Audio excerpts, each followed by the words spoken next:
Bonjour tout le monde, re-bienvenue au podcast des Jeux de salon. J'accueille mon très grand ami Madani. Comment ça va? Ça va super bien, Hugo. J'ai bien hâte de commencer ça aujourd'hui. Ben oui, ça fait longtemps qu'on n'en a pas enregistré un. On s'excuse à nos auditeurs. On a un horaire qui est différent. Moi, j'étudie dans un autre pays, là, fait que ça rend les choses un peu plus compliquées. Mais on a suivi avec attention la date limite des transactions. On va revenir sur ce moment assez important durant la saison. C'est ce qui va, entre autres, ce dont on va parler durant cet épisode-ci. Madani, d'abord, impression générale sur la date limite des transactions. Comment t'as trouvé ça? Ouais, ben pour moi, je pense que je suis d'accord avec la plupart du monde. C'était une date limite des transactions qui était assez tranquille comparativement aux autres années. Ouais. Il y a beaucoup de gros noms qui circulaient sur le marché comme Robert Thomas. On a entendu un peu d'Elias Pettersson. Colton Parker qui après s'est échangé, mais qui n'a pas bougé. Donc ça, c'était un peu décevant dans ce sens-là. On aurait aimé voir bouger un peu plus. Mais je pense qu'il fallait s'attendre un peu à avoir moins de transactions parce que la LNH a adopté un nouveau règlement, qu'il y a un cap salarial maintenant dans les séries éliminatoires. Donc ça limite ça limite le nombre de transactions que les équipes peuvent faire parce qu'ils peuvent pas aller chercher un joueur pour remplacer un joueur blessé, puis le joueur blessé revient en série parce qu'ils ont un cap salarial qui s'applique quand même en série. En série, absolument. Puis il y a un autre règlement aussi qui a fait une grande différence. Je sais pas si tu le connais ou si tu as été mis au courant, là, mais ils ont changé la réglementation par rapport à la rétention de salaire aussi. Ouais. Alors là, je pense que c'est... Il peut y avoir plus qu'une équipe qui retient le salaire d'un joueur, mais uniquement s'il y a un délai de comme 60 jours ou 51 jours entre les deux transactions, les deux moments où chaque équipe retient une partie du salaire.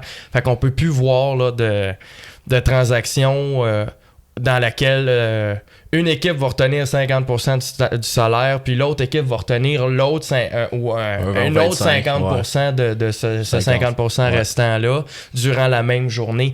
Puis ça, supposément, en tout cas, c'est ce qu'on a entendu dire, là, ça a fait une grande différence dans la capacité des directeurs généraux à échanger certains éléments, là, parce que veut pas, le cap salarial, c'est quand même un grand enjeu. Fait que de ce que je comprends, c'est exactement comme tu dis. Il y a l'enjeu là, du cap salarial en saison, en séries éliminatoires là, qui change la donne parce qu'avant, on pouvait profiter un peu du fait qu'on a des blessés en cours de route là, durant la saison pour se renforcer un peu. Là, on peut pas vraiment faire ça. Et le changement de règlement par rapport à la rétention de salaire. Par contre, ça a été une date limite des transactions assurément plus tranquille que, par exemple, l'année passée où des gars comme Mikko Rantanen avaient été échangés. Mais il faut le dire, il y a eu une genre de pré-date limite des transactions. Tu sais, il y a eu du mouvement en décembre, avant Noël, parce qu'il y avait une espèce de gel de transactions. Philippe Danault s'était amené à Montréal à ce moment-là. Puis après ça, avant la pause olympique, il y a eu d'autres transactions. Fait que, tu sais, durant l'année, t'as quand même eu un gars comme Artemi Panarin qui a bougé avant la pause olympique. Puis Quinn Hughes. C'est gros. Puis Quinn Hughes, c'est là où je m'en allais. Fait qu'on peut pas dire que... la date limite a peut-être été un peu décevante, mais cette année, ça a été une grosse année pour les transactions. Là. Plus que les autres années, j'ai même l'impression. Là. Des gars comme Quinn Hughes qui ont été échangés, Panarin, on parle de gros éléments. Là. Ouais, ça bouge pas souvent des joueurs comme Quinn Hughes. On l'a vu Mikko Rantanen, mais j'oserais dire que Quinn Hughes, c'est un joueur d'une classe à part même Mikko Rantanen. Par rapport à Rantanen, j'aurais tendance à être d'accord. Puis dans le cas de Quinn Hughes, il restait quand même une année de contrat. Rantanen, son contrat se terminait. Fait que c'était plus un échange similaire à celui de Panarin. Fait que ça a quand même été une bonne année pour les échanges. On a été gâtés. Là, on reviendra pas sur les transactions de Panarin puis Quinn Hughes et Philippe Danault. Là, mais on va se concentrer sur ce qui s'est passé dans la dernière semaine menant à la date limite des échanges. Fait que commence ça avec les échanges les plus importants, là, ce qui t'a ce qui t'a sauté aux yeux, là, Madani, dans cette semaine-là. Ouais. Ben moi, je veux vraiment commencer par dire j'ai adoré la date limite des transactions des Blues de Saint-Louis. Ouais, ok. Ça aurait pu être encore meilleur. On le rappelle pour ceux qui nous écoutent, parce que tu en as parlé brièvement. Colton Parayko avait été échangé. Il y avait une transaction qui avait été approuvée par les deux équipes. Ça impliquait Radim Mertka, qui est un choix de, je pense, 9e au total par les Sabres de Buffalo, et un choix de première ronde. Absolument. Puis finalement, Colton Parayko, qui avait une clause de non-mouvement complète, je crois qu'elle était complète, a décidé de ne pas s'installer à Buffalo. Ce qui est une décision que je comprends totalement en tant que joueur de hockey, si t'es Colton Parayko, mais en même temps, c'est pas comme si à Saint-Louis, ça allait bien mieux en ce moment. Fait que je pense qu'il y a d'autres facteurs, là, la météo. Buffalo, c'est pas une, c'est pas une belle ville. Il est installé en Saint-Louis. Il n'a peut-être pas envie de bouger nécessairement. Il a mis une clause dans le mouvement sur son contrat pour une raison. Il n'avait pas envie de bouger n'importe où. Puis ça, c'est un autre facteur. On a parlé de la date limite des transactions qui a été un peu plus tranquille à cause du règlement du cap salarial qui est en vigueur durant les séries, et aussi à cause de la rétention, là, le changement de règlement sur la rétention de salaire.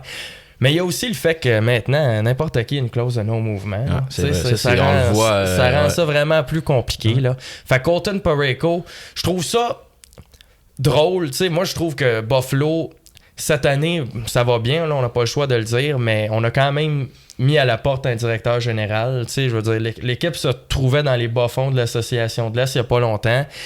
Il y a quand même... je pense qu'on peut se permettre d'avoir des doutes sur la qualité de cette organisation à long terme. Colton Parayko, je pense qu'il n'était pas nécessairement pressé d'aller s'installer là. Même s'ils ont une bonne saison pour l'instant, qu'est-ce qui nous dit que ça va pas s'écrouler l'année prochaine ou l'autre année d'après? Parce que ça fait plus que 10 ans que cette organisation-là, c'est une joke, là. Non, on va se le dire. Fait que je pense qu'il y a ça. Puis après ça, Buffalo, il y a Winnipeg et Buffalo, là, qui sont à peu près les deux pires villes dans lesquelles on peut jouer au hockey. Puis comme tu dis, il est installé à Saint-Louis. Tout ça. En tout cas, on ne veut pas qu'on parle trop longtemps de cette transaction-là qui a avorté, mais c'est un point qui est important de rappeler. C'est ça qu'il faut rappeler. L'échange avait été approuvé. Là. Fait que Saint-Louis avait fait tout un travail de liquidation. On ne s'est pas débarrassé de Robert Thomas, mais ça, c'était pas nécessaire. Un gars de 26 ans qui est encore sous contrat pour 4 autres années ou 5 autres années.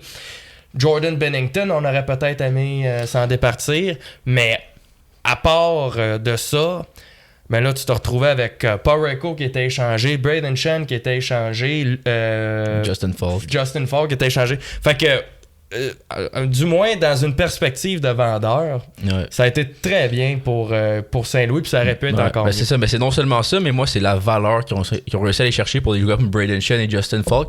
Je vais te lire les transactions. Brayden Schenn a été échangé aux Islanders de New York contre un choix de première ronde, un choix de troisième ronde, Jonathan Drouin qui n'a pas une bonne saison, c'est un peu cap salarial là-dedans.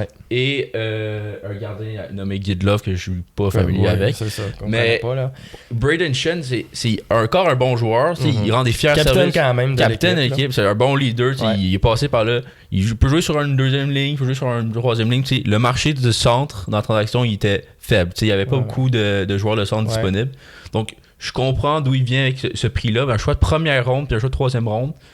Brayden Schenn, après cette saison, il reste 2 ans à 6,5 millions de dollars. Pour moi, pour une équipe comme les Islanders, ça fait aucun sens. Aucun sens. Ils vont pas gagner cette année. Moi, ça, c'était un des principaux points que je voulais amener aujourd'hui.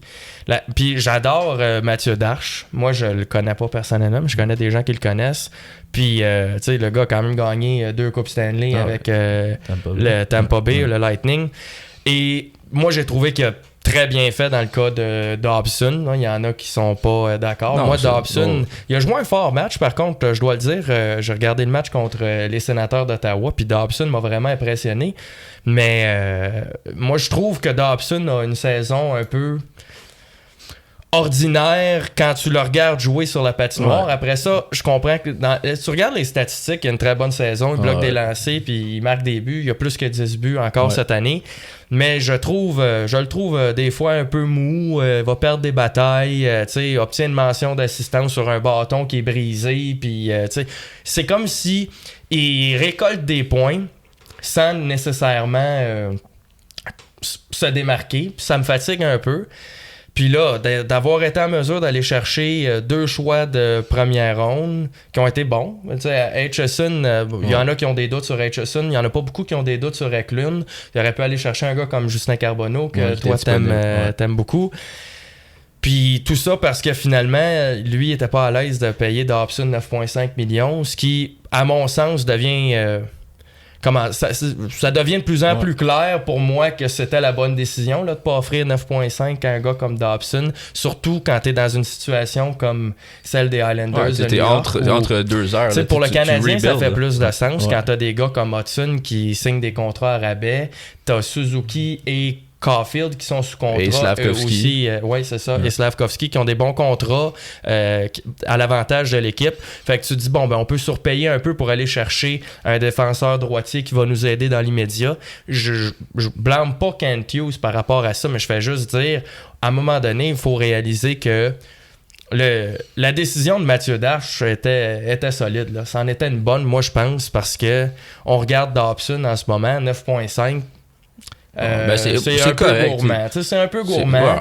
Puis lui, ce sera pas dramatique, là, je pense pas. Il était dans une situation où la meilleure chose à faire pour moi, c'était de se départir de Dobson puis de construire cette équipe sans avoir 9,5 millions à donner à un gars comme Dobson. Puis je l'haïs pas, là, Dobson, c'est pas ça que je dis, puis je suis capable de reconnaître que justement contre les Sénateurs, c'était il y a 2 jours, je pense, jeudi. Mercredi. Il a joué un fort match, mais il y a des moments où il me fatigue. Là, puis je pense que Patrick Roy l'aimait pas, puis ça a eu une influence aussi sur la décision de Mathieu Darche. Mais pour l'instant, moi je trouve que Mathieu Darche fait un excellent travail.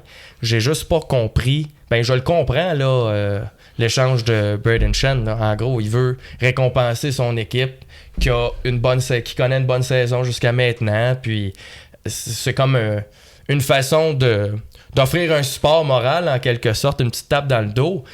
Mais t'es une équipe qui est en semi-reconstruction, ou du moins en genre de reset. Là, tu vas donner un choix de ses premières rondes et un choix de 3e ronde. Puis le choix de première ronde n'est pas conditionnel. C'est le choix de cette année. Là, fait que ça sera pas un choix top 10, là, on s'entend. Non, là, les Islanders ils vont peut-être faire les séries. Peut-être faire les séries. Mais c'est le genre de move classique qu'on va voir chez les directeurs généraux qui achètent puis au final ça pourrait mal vieillir. C'est bon dans l'immédiat, mais pourquoi se départir d'un choix de première ronde quand tu dois garnir encore ta bande d'espoir? Ils gagneront pas avec leur core. Ils ont Matthew Schaefer qui est exceptionnel. Construit pour l'avenir. C'est ça qu'il faut faire. À part ça, ils ont Cole Eiserman dans le système, mais ils n'ont pas une tonne. Ils ont Nelson aussi qui est un bon prospect, mais ils n'ont pas une tonne de prospects. Oui, mais avec ça, ils sont pas prêts à gagner. Là. Braden Shen, il fait absolument rien pour eux autres. Dans les 3 prochaines années, je te promets que les Islanders vont pas être contenders pour la Coupe Stanley. Non, ils le seront pas. C'est le choix de première ronde. Là, si tu voulais vraiment l'échanger, tu pourrais faire un genre de style d'échange que Kenny avait fait avec Kirby Dach. Tu vas chercher plus jeune. Tu vas chercher un jeune joueur. Braden Shen, Braden Shen, il doit avoir 34, il va avoir 36 quand son contrat il expire. Ouais. Fait que tu sais, moi je comprends. C'est une tape dans le dos qu'on donne à l'équipe. Hey les boys, on s'attendait pas à ce que vous soyez là, je vous récompense. Un peu.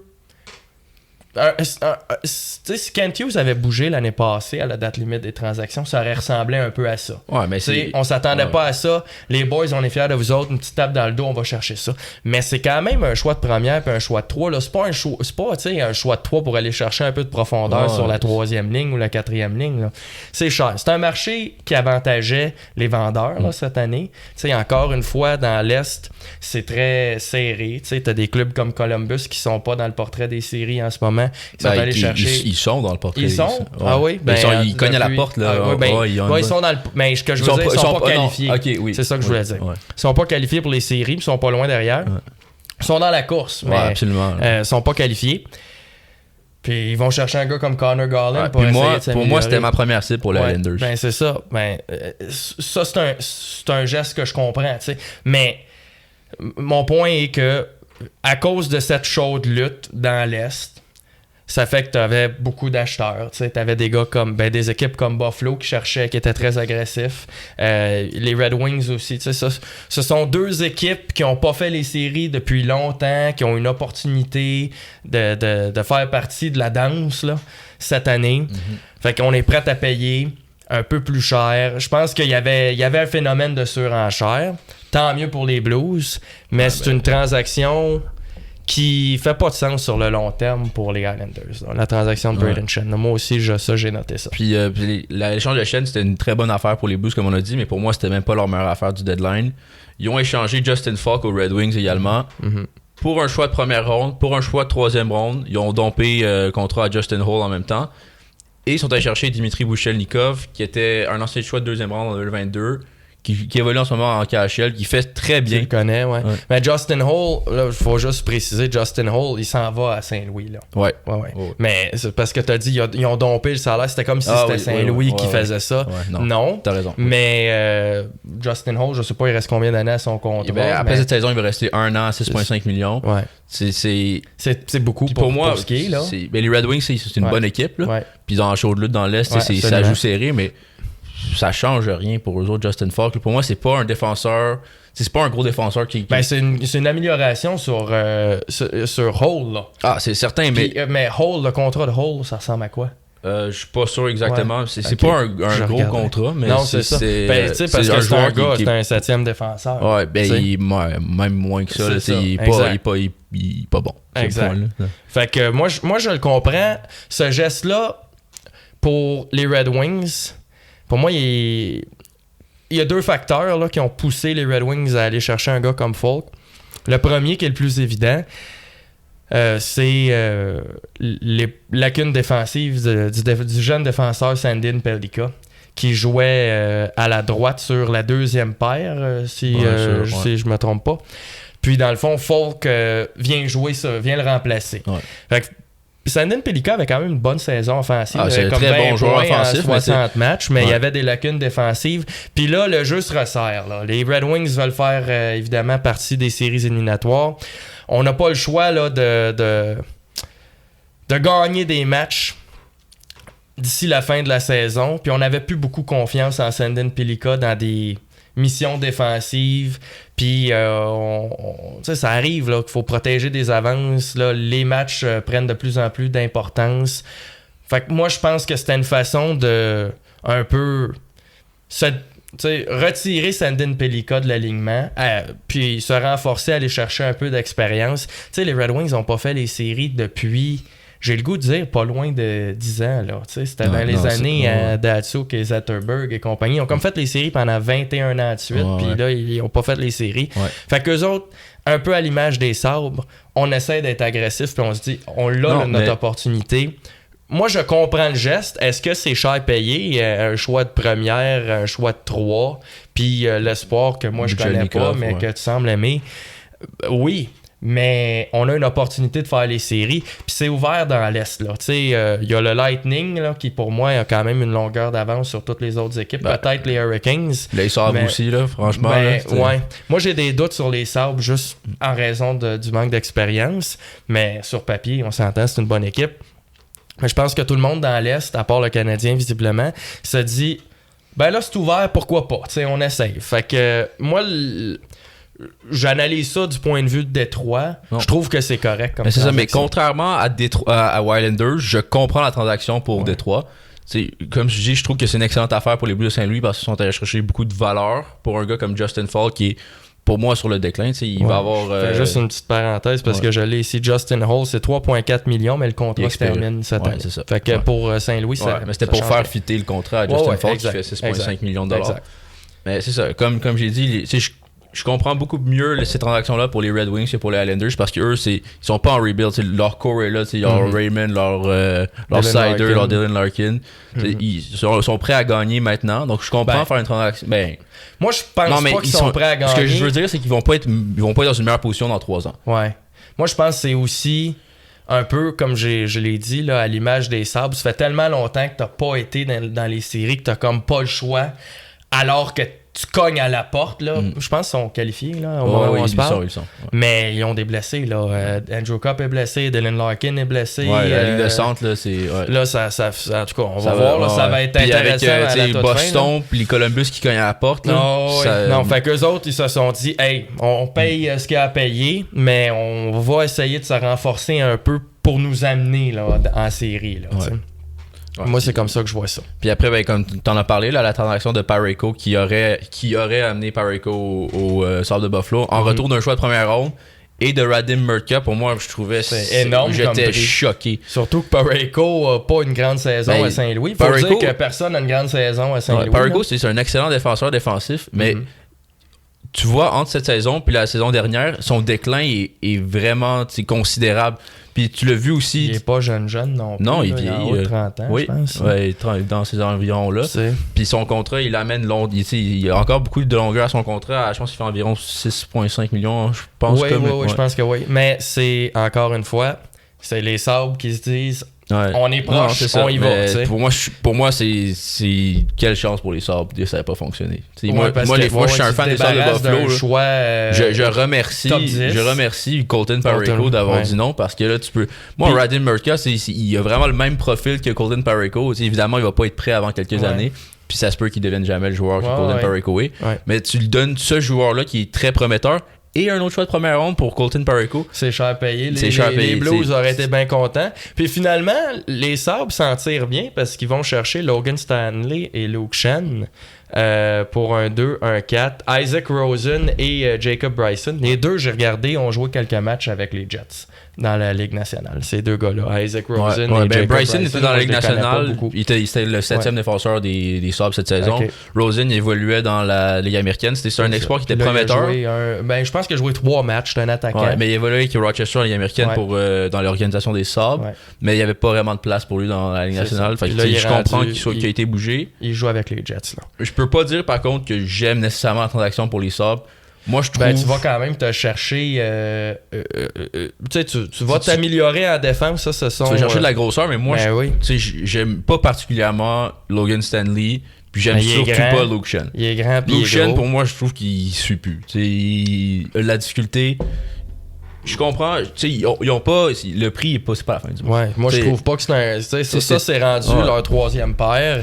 C'est une grosse défense. Kessel Ring, il est même plus dans le line-up, puis il préfère Luke Schenn. Pour moi, je comprends pas ça de la part de leur entraîneur-chef. Ouais.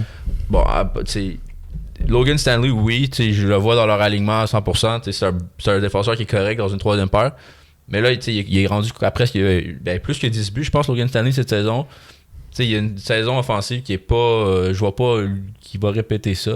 Tu regardes les lignes de Buffalo. Je regarde justement les paires de défense à Buffalo. C'est Stanley Schenn. Oui, puis Kessel Ring est là dans l'alignement. Okay. Fait que ça t'amène. C'est ça que je suis allé voir, mais je regarde ça peut-être à moins que tu... Samuelson qui joue sur la 2e paire. C'est ça. Fait que ça retire... Je pense que Samuelson joue avec Dahlin.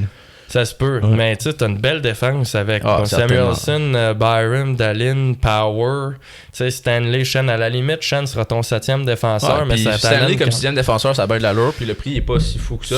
Je raffole pas de nécessairement. Mais moi, j'aime le fait qu'on va se grossir. Je pense qu'en série, c'est mon genre, puis je pense que ça va aider. Moi, ça, je trouve que j'ai plus de facilité à accepter cet échange-là que celui de Parayko.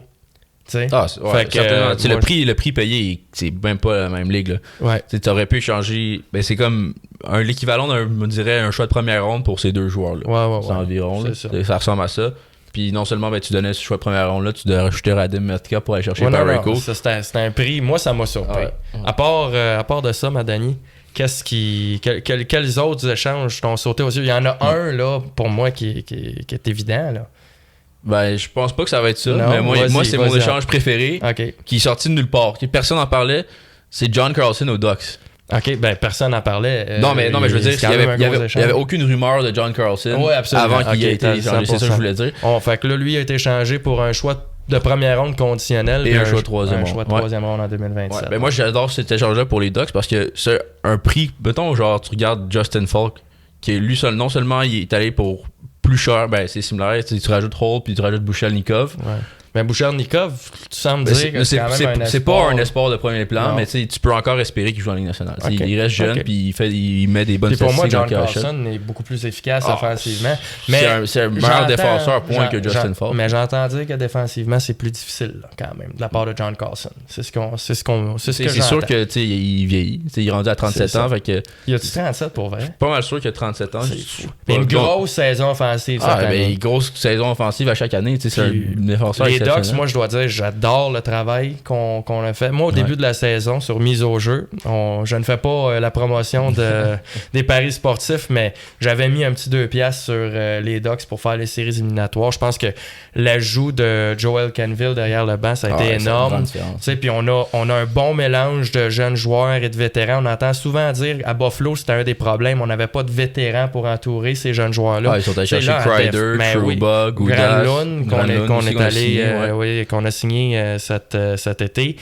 Là, écoute, tu commences à avoir une pas pire défensive. T'as tes jeunes, tu sais, t'as des gars comme Jackson Lacombe puis Michukov qui sont là. Michukov qui a plus de difficultés, Zellweger qui fait bien. Ouais. Puis après ça, tu complètes ça avec John Carlson, Jacob Trouba, Radko Goudas. Sur ton côté droit, tu sais, t'avais Goudas, Trouba sur ton top 4. Pour moi, ça, c'était problématique pour une équipe qui est première dans leur division. Tu sais, les séries, c'est ouvert pour les Ducks. Ils pourraient gagner une ronde, ils pourraient gagner 2 rondes. Ils pourraient faire un carré exactement, ils pourraient choquer tout le monde. Puis eux, leur côté droit, c'était Trouba, Goudas, puis Drew Ellison. Puis c'est pas assez bon pour une équipe de série. Puis le fait d'être allé chercher John Carlson pour un choix de première puis un choix de troisième, moi j'adore ça. Puis surtout considérant où se trouvent les Ducks. Ils sont à l'étape. Ils sont jeunes. Mais il faut passer à l'étape supérieure. Là, on est en série, puis c'est ouvert dans la division Pacifique. Tu sais, ça va peut-être être l'équipe dans cette division-là qui va se rendre le plus loin. Moi, je crois. Je pense qu'ils vont aller plus loin que les Golden Knights de Vegas, même si Golden Knights, c'est une équipe de série. J'aime bien les Golden Knights, puis j'aime quand même... Je suis pas prêt à dire que Edmonton pourrait pas sortir un lapin de son chapeau puis se rendre loin comme ils l'ont fait l'année passée. C'est McDavid en série, tu sais jamais. Fait qu'on le sait pas, mais c'est ouvert. Moi, je suis d'accord avec toi, cette transaction-là, je l'ai beaucoup aimée. Vraiment, je pense que le travail qu'on fait présentement à Anaheim, il est excellent. T'sais, on a vraiment une bonne brigade défensive qui met un bon mélange de jeunes et de vétérans. Puis en avant, là, c'est des Cutter Gauthier, Léo Carlson. Ça, on est content à Montréal avec nos Suzuki, Caulfield, Slavkovski puis Demidov. Mais eux autres, à Anaheim, ils n'ont pas grand-chose à envier non plus. Là. Écoute, c'est Carlson, c'est Cutter Gauthier, c'est Beckett Seneca. Puis il m'en manque un. Là. Il est où le quatrième? Joy Terry, c'est pas-tu? Ben non, mais lui, c'est excellent. Mais il y en a un autre jeune. Là. Mason McTavish. Mais c'est Mason McTavish. C'est lui qui a en tête? Oui, c'est lui que j'avais en tête, tu sais, qui commence à peut-être plus se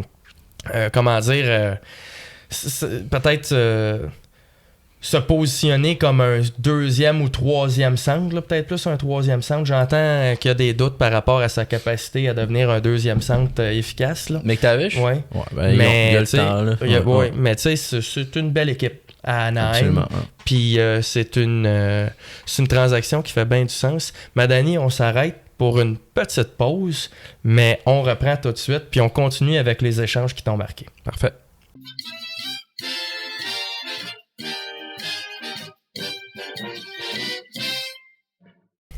On est de retour à DG de Salon, puis Madani, juste avant qu'on se parle de les autres échanges qui t'ont marqué, là, je veux juste revenir sur les Ducks parce que j'ai les lignes ici. Là. Kreider, Léo Carlson, Cutter Gauthier, Mason McTavish, Michael Granlund, Beckett Seneca, Alex Killorn, Ryan Poehling, puis Jeffrey Viel. C'est quand même tout un troisième trio. Il faut pas oublier que Troy Terry est blessé. Là. Absolument, t'as raison. Il est pas ici, puis Frank Vatrano, Tim Walsh et Jensen Harkins, que je ne connais pas. Là, c'est un excellent quatrième tour, ça patine. J'ai regardé les Ducks, là, ça patine. Ben oui, puis la défensive, on en a parlé, c'est toute une défensive. Puis, comme tu as dit, c'est Troy Terry qui est pas là. Fait qu'écoute, t'es rendu quand même avec un troisième trio de Killorn, Poehling et peut-être Terry ou McTavish, dépendamment de comment tu veux jouer avec ça, là, quel genre de ligne tu veux avoir, mais sérieux, cette équipe-là est jeune puis dangereuse. Là. Ça pourrait... Puis Dostal dans les buts, il fait très bien. Il n'y a aucun doute par rapport à ça. Tu compares les Ducks aux Canadiens, c'est une jeune équipe qui est excitante, puis tu peux voir faire un bout de chemin en série, mais ils vont arriver à maturité avant le Canadien. Ben justement, puis nous, on a les doutes dans les buts. Eux, ils ont Lucas Dostal, il fait aucun doute. Là.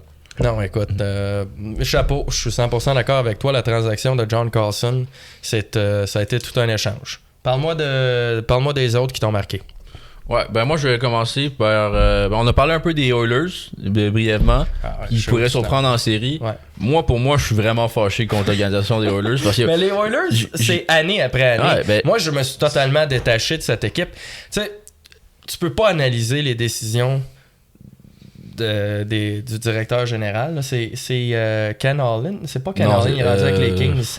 Mais c'était lui qui était là avant. Ben, en tout cas, à chaque année, c'est la même chose. Là. On a un Connor McDavid qui signe à 12 millions pour essayer d'aider l'équipe. Un rabais incroyable. Puis 3 jours après, on donne une prolongation de contrat de 7 millions à Jake Walman. Ouais. J'ai rien contre Jake Walman, mais on prend tout de suite le rabais que McDavid nous a donné, puis on l'investit 3 jours plus tard. Est-ce qu'on peut prendre un moment? Eux autres, ça leur prend un meeting d'équipe une fois. On peut s'enfermer dans une salle de conférence, puis discuter des prochaines étapes, parce que année après année, ce sont des erreurs de management, des erreurs on prend des mauvaises décisions, puis au final, moi je vais te le dire bien franchement, je pense que McDavid va quitter cette organisation-là, sans Coupe Stanley, puis il va s'installer ailleurs, et il va gagner des Coupes Stanley. Il va en gagner des Coupes Stanley. Je comprends pas comment tu peux avoir McDavid et Draisaitl et quand même prendre ce genre de décision-là. Tu regardes leur club, là, ils ont un excellent club, mais le trou dans les buts, là, je sais que tu t'en allais là mais ça n'a aucun sens. L'échange de Dickinson, ils ont acheté Dickinson et Colton Dach aux Blackhawks. Moi, pour un choix de première ronde, je jaillis pas cet échange-là. J'aime. Attends. J'aime Jason Dickinson, j'aime Colton Dach, c'est des bons joueurs. Jason Dickinson, qui a des statistiques avancées, c'est un des meilleurs centres défensifs dans la Ligue nationale cette saison. Okay. Puis il joue contre les meilleurs trios pour Chicago. Donc ça, c'est un joueur qui pourrait être important en série pour les Oilers. Ils ont également échangé un choix de deuxième ronde pour aller chercher Connor Murphy. C'est tous des échanges que, en tant que tel, pour moi j'aime bien, mais tu peux pas échanger un choix de première ronde puis un choix de deuxième ronde pour aller chercher des joueurs de soutien puis un défenseur quand t'as pas de gardien de but. Ben là, eux autres, ils ont bougé plus tôt pour aller chercher Tristan Jarry. Là, ils sont pris avec ce contrat-là. Moi, ils ont dit avant la deadline qu'ils n'allaient pas bouger parce qu'ils allaient they made their bed avec leur décision de gardien de but. C'est ça. Mais pour moi, ça n'a aucun sens. Tu peux pas rentrer en série avec t'as Pickard, t'as Jarry puis t'as Connor Ingram. Mais moi, là, je vais juste faire une petite parenthèse. Ben, en tout cas, les Oilers, moi, je trouve qu'on prend des mauvaises décisions depuis longtemps. Je me dis, si on avait un directeur général compétent, il y aurait déjà plus qu'une coupe là-bas. Tu amènes un Kent Hughes, là, c'est réglé. Ouais. Là, on dirait que j'ai perdu mon idée, mais je trouve que mon Dieu, j'ai perdu mon idée, ma Dani. Mais je voulais... Oui, c'est ça me revient. OK. Fait que du côté des Oilers, il y a des erreurs de management, là, pour moi, c'est évident. Mais je pense aussi que on sous-estime les lacunes défensives de l'équipe. Je trouve que c'est là je t'ai gâté. J'aime beaucoup leur défense. Mais oui, mais moi, là où je m'en vais, c'est très similaire au Canadien de Montréal pour moi. Le Canadien de Montréal, sur papier, a une excellente défensive. T'sais, on a un top 4 très fort avec Hudson, Dobson, Matheson, Goulet. T'as Alexandre Carrier comme 5e défenseur, ce qui est super. Je pense que notre 6e défenseur, ça aurait été bon qu'on aille chercher de l'aide. On va en parler plus tard dans le podcast, mais c'est sûr qu'avec Struble ou Jacky, c'est plus difficile. Mais la défensive sur papier, pour moi, est excellente. Là, on se dit, devant le filet, c'est pas facile, puis c'est pour ça que le Canadien est pas en arrache ou est pas encore... installé de manière claire dans le portrait des séries, dans le portrait où il n'est pas qualifié. C'est la raison pour laquelle il y a encore des doutes sur la capacité du Canadien de se qualifier en série. Moi, je trouve que le Canadien a une excellente défensive sur papier, mais on joue pas bien défensivement. C'est le système de Martin Saint-Louis, entre autres, et d'autres choses. Les joueurs, on a des joueurs qui patinent bien. On est un peu petit, ce qui me dérange. On a des joueurs qui patinent bien, mais on a quand même de la misère à jouer le man-to-man. Puis souvent, le man-to-man, ça se joue bien quand on a des bons patineurs. Puis là, les joueurs du Canadien, puis ce sont des très bons défenseurs, se perdent un peu dans le système. Et là, ben des fois, on laisse des joueurs fins seuls dans l'enclave, on donne des opportunités de marquer. Je trouve que c'est très simpliste de réduire le problème au gardien de but. C'est vrai que Montembeault a eu des mauvaises séquences. Ouais, c'est vrai qu'il a accordé des buts qu'il n'aurait pas dû accorder, là. Puis c'est vrai que Dobèche, des fois, inspire pas trop confiance puisqu'il accorde bien des buts. Mais pour moi, là, c'est à peu près la même chose que ce qu'on voit à Edmonton, où à Edmonton, on regarde la défense, on se dit « OK, il y a quand même une bonne défense. » Evan Bouchard a des lacunes défensives, mais on se dit « OK, c'est une belle petite défense qu'il y a là. » Le problème, c'est Stuart Skinner. Stuart Skinner est pas bon. On se débarrasse de Stuart Skinner. On s'en va chercher Tristan Jarry qui performe bien à Pittsburgh.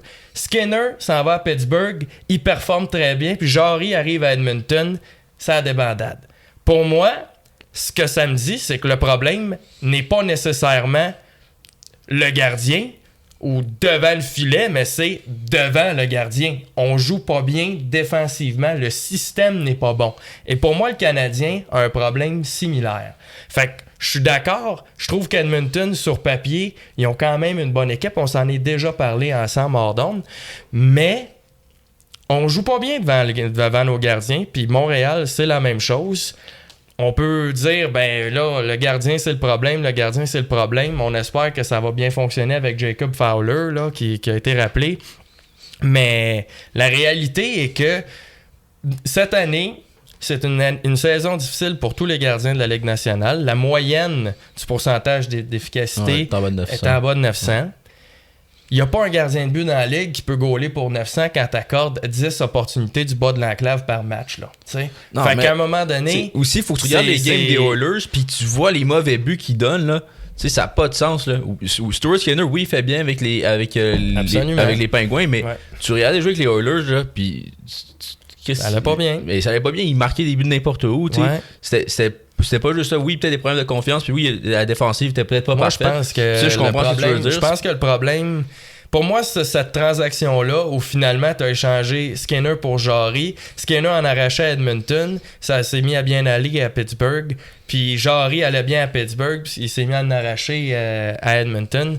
Pour moi, c'est clair que le problème, c'est la défensive ou le jeu défensif d'Edmonton. Puis pour moi, le Canadien a à peu près le même problème. Quand je regarde les matchs du Canadien, il n'y a pas grand... les défenseurs en tant que tels, je les trouve bons. Ce sont des bons gars sur papier.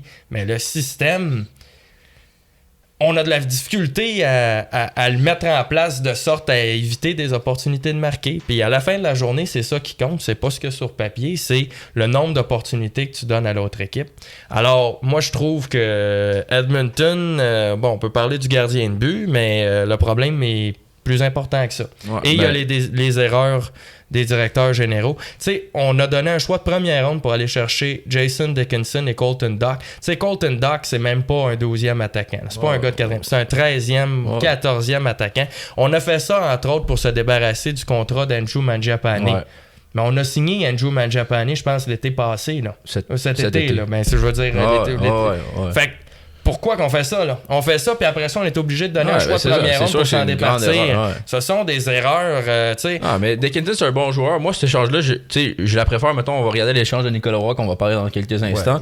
Moi, je préfère donner un choix de première ronde pour Jason Dickinson que Nicolas Roy. Ah, moi, non. Moi, je trouve que Dickinson, c'est un meilleur joueur que Nicolas Roy.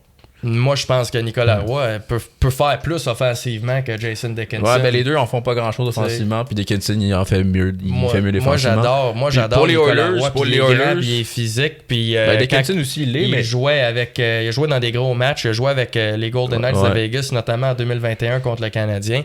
On va en parler de l'échange de Nicolas Roy. Là, pour moi, un choix de première ronde. Non, mais avant ça, moi, je veux finir un peu sur les Oilers, parce que moi, j'ai dit qu'on aurait dû chercher un gardien de but, et utiliser ces choix-là de 1, de 2.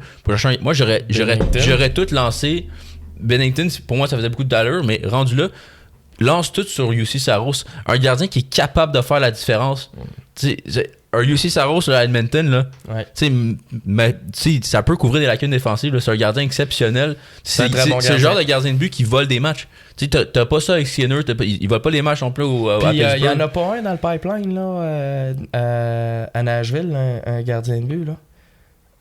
Ils ont repêché Non, Carter George, c'est aux Kings. Il y a Evankovic. Jack Evankovic au Predator. Qui était pas avec Team Canada. Oui. Ouais, Oui. Fait que, en tout cas, c'est sûr que Nashville, il faut se départir Mais moi, d'éléments, là. Nashville, ils devraient commencer à rebuild. T'sais, ils gagneront pas avec ce qu'ils ont en ce moment. Non. Puis ça commence avec UC Saros. T'aurais pu lancer bien des Les choix. autres, ils n'ont pas bougé. Hein, on pensait que Ryan O'Reilly bougerait, ou peut-être. Ryan O'Reilly, il y a une clause de non-mouvement. Puis il a dit qu'il voulait rester, Stamkos, personne n'a bougé. Stamkos, il a mis une liste de 3 équipes. Mais je comprends, mais je fais juste dire, tu sais. C'est pas une grosse équipe. L'année passée, on a terminé. C'est sûr, mais ils se sont mis dans la merde avec les clauses de non-mouvement aussi. C'est ça, exactement. Il aurait pu échanger O'Reilly même s'il voulait rester s'il n'y avait pas mis de clause de non-mouvement. Penses-tu que il pourrait y avoir une tendance? Tu sais, les sénateurs d'Ottawa avaient échangé. Non, mais il avait échangé Eric Carlson aux Sharks de San Jose. Puis les Sharks avaient donné un choix de première ronde. Puis finalement, les Sharks l'avaient complètement échappé. Puis ce choix-là, ça a été comme un choix top 5. Ça a donné Tim Stützle.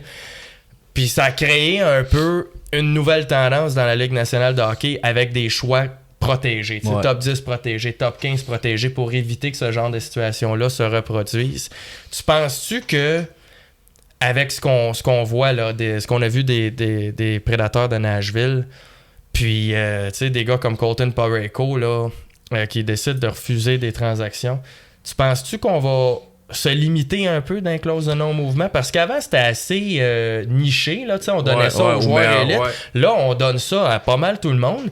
Puis, tu sais, c'est une façon de parler, là, pas à pas mal tout le monde, mais on a élargi pas mal le bassin de joueurs à qui on donne ce privilège-là. Puis là, tu sais, dans le cas des prédateurs de Nashville, ça ralentit de manière significative la reconstruction qui devrait se débuter plus tôt que tard. Là. Ouais. Non, mais moi, je pense pas nécessairement qu'il va y avoir une diminution parce que les joueurs, ils veulent pas bouger de même. T'sais, c'est le fun pour les spectateurs de voir des transactions et tout, mais il faut penser aux joueurs. Lui, il veut pas juste se faire échanger du jour au lendemain et aller dans une autre ville. On a besoin de donner une clause de non-mouvement à un gars de, tu sais... je sais pas, là, un défenseur, un quatrième défenseur, tu sais. Non, mais on n'a pas besoin de le faire, mais tu sais, le joueur, il est prêt à prendre un peu moins d'argent parce qu'il veut sa clause de mouvement. Ça fait partie des négociations. Puis moi, je pense juste la question, si ça pourrait changer un peu la tendance. Parce que dans les dernières années, c'était une grande tendance, ça, les clauses de non-mouvement. Ouais, mais moi, je pense pas que ça va diminuer. Parce que moi, je pense que ça donne plus de force aux joueurs, puis les joueurs vont pas vouloir donner ça. Je comprends. Je comprends. Faut que tu compenses ailleurs. Ouais, c'est ça. Je comprends. OK. Fait que continue avec, là, on a parlé de... Ben, en tout cas, moi, je voulais juste faire la parenthèse sur Andrew Mangiapane, qui est un contrat qu'on a signé cet été. Et finalement, ça nous coûte un choix de première ronde pour s'en départir. Je comprends qu'on va chercher Dickinson, là, mais apparemment, la demande sur le marché pour domper le contrat à Andrew Mangiapane, c'est un choix de deuxième ronde qui est très cher. Fait qu'il faut prendre ça en compte dans la transaction, mais c'est pas vraiment un choix de première ronde. On parle des erreurs là, du management d'Edmonton. Pourquoi tu vas chercher Andrew Mangiapane? Ils font ça à chaque année. Il va falloir que ça va te coûter des actifs pour t'en débarrasser. Ce que je dois dire... Attends, tu parlais de Trent Frederic aussi? Qui ont signé un contrat de 8 ans à 3,4 millions, je pense. Ça n'a aucun sens. C'est leur pire attaquant cette saison. Puis il reste 8 ans à 3,4 millions. Non, c'est un désastre. C'est un désastre. Puis ça, à la limite, je pense que du côté des Oilers, on se fout un peu des choix de repêchage parce que là, il nous reste comme 3 printemps pour gagner la Coupe Stanley. Parce que McDavid s'en va sinon. S'il s'en foutait vraiment, il aurait changé tout ce qu'il y avait pour aller chercher un gardien de but. Mais moi, je pense qu'on valorise pas vraiment les actifs ou les choix de repêchage. Un peu comme les Golden Knights de Vegas qui ont payé très cher pour aller chercher Nick Dowd qui est quand même bien un centre de quatrième ligne. Là. Fait que je pense que ce sont aussi, les deux équipes qui se foutent le plus des choix de repêchage, mais à un moment donné, fait que ça, à la limite, je peux le comprendre du côté d'Edmonton, mais tu sais, de dire, bon, ben, c'est pas grave, là, nous, un choix de première ronde, on s'en fout parce qu'on se concentre sur un échéancier qui est très court. Mais l'argent, par contre, c'est super important là, quand tu es dans la situation des Oilers d'Edmonton. Puis on donne à 3 millions et quelques à Trent Frederic, on est pris là. Puis non, là, je la comprends pas. C'est un désastre. OK. On a terminé là, notre critique. Notre montée de lait sur les Oilers d'Edmonton. Mais sérieusement, c'est juste frustrant parce que cette équipe-là... tu veux voir McDavid gagner. Tu veux voir bâtir son legacy, comme on dit. Tu veux qu'il gagne les coupes. Tu veux le comparer à Gretzky.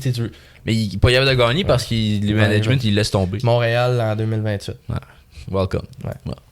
Okay. Bon, moi, on va passer aux Leafs. On a mentionné un peu l'échange de Nicolas Roy. C'est-tu 2028 le contrat de McDavid? Je pense à ça. Je sais pas. Je suis pas sûr. Moi non mais... plus. Moi non plus. Bon, le Canadien va 29, gagner, peut-être. Ouais. À la première année de l'arrivée de Connor McDavid à Montréal. C'est ça. OK. Bon, ben c'est ça. Je veux parler des Maple Leafs un peu qui ont liquidé un petit peu leurs actifs.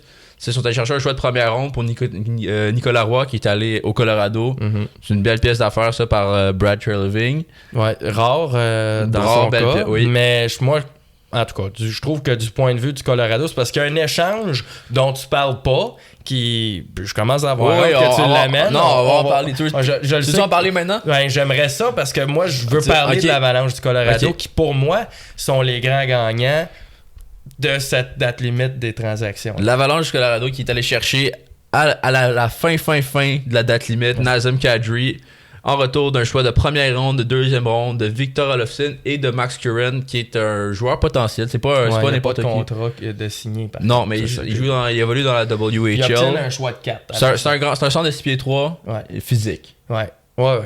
Fait qu'au final, c'est Kadri et un choix de 4 pour un choix de première conditionnel, un choix de deuxième conditionnel. Victor Olofsson, qui à un moment donné se trouvait sur leur avantage numérique. Là. Ouais, leur avantage numérique qui à grande surprise de tous, dans le bas fond de la Ligue nationale. Cet espoir-là, Maximilien Curran, qui est pas si pire que ça. Ouais. C'est pas un espoir de premier plan, mais tu peux te mais là, tu sais, on parlait qu'on aimait bien l'équipe des Ducks d'Anaheim. Là. Mais regarde-moi la ligne de centre au Colorado. McKinnon, Nelson, Kadri, Roy, là. Attention. Attention à cette équipe. Attention, là, vraiment.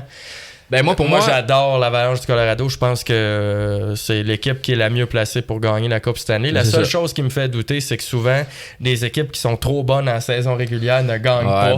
Mais, tu sais, je regarde l'Avalanche jouer, c'est exactement... ils ont ralenti. C'est comme ça qu'on devrait jouer au hockey, par contre. Ça bouge vite, là, mais physique, au début de la saison, rapide, c'est très intelligent. Le premier quart de la saison de Colorado, là, ça n'avait aucun sens. Tu regardais jouer, tu comment cette équipe-là peut perdre un match de hockey. Puis là, tu sais, ils ont ralenti un peu, ils ont perdu quelques matchs, puis à gauche, à droite. Il y a aussi un enjeu de fatigue. C'est difficile de rester motivé. On domine. À un moment donné, ces matchs-là ont moins d'importance. Moi, je pense que quand les séries vont commencer, puis s'ils vont jouer contre le Wild peut-être en première ronde, ou sinon, ce sera le Wild ou les Stars en deuxième ronde. Là. Mais moi, je pense qu'on va se mettre dans un autre état d'esprit. Je suis pas trop inquiet de cette baisse de régime de l'Avalanche. Je pense que c'est difficile de rester motivé quand l'objectif final, c'est la Coupe Stanley. Tu sais, au match 56, là, c'est pas facile de rester motivé. Puis il y avait même Renaud Lavoie qui avait rapporté ça là, quand le Canadien avait sacré une volée à l'Avalanche du Colorado peu avant la pause olympique. Puis il disait, les gars, là, ils veulent pas se blesser, puis ils veulent arriver en forme pour les séries, là, puis c'est ça. Puis moi, je pense qu'il y a un peu de ça. Fait que je suis pas du tout inquiet de la baisse de régime de l'Avalanche. Puis là, on va chercher Kadri, qui a eu beaucoup de succès dans l'uniforme de l'Avalanche. Je pense que c'est il y a une saison de 90 points, je pense. Juste avant de signer son contrat, mais il a gagné la Coupe Stanley. Puis moi, Nicolas Roy, je trouve que c'est un ajout fantastique. Là, toi, t'as pas l'air d'aimer ça. Non, mais moi, je trouve que c'est un win-win trade. Colorado, il avait besoin de chercher un gars de même. J'ai juste dit que je préférais Dickinson à Roy. Je dis pas que c'est une mauvaise chance pour Colorado. T'sais, ils vont chercher Kadri aussi. Roy aurait pu jouer sur aurait pu être leur troisième centre, ça aurait pas été gênant. Puis là, tu vas chercher Kadri. Puis tu sais. Le prix qu'ils ont payé pour Nazem Kadri, là. Moi, je suis Colorado, je m'en fous des choix. Là, tu gagnes maintenant dans les 2 prochaines années. Puis ton window, c'est première, choix de deuxième ronde. Victor Olofsson, puis Maximilien Curran. Moi, je le connais pas. Non, fait que c'est un premier puis un 2 finalement. Moi, c'est un peu comme ça que je vois ça. C'est pas tant que ça. Je sais pas s'il y a du salaire de retenue là-dedans, probablement. Ça, il me semble que probablement parce qu'il y en avait un petit peu. Après cette saison, il reste 3 ans à 7 millions.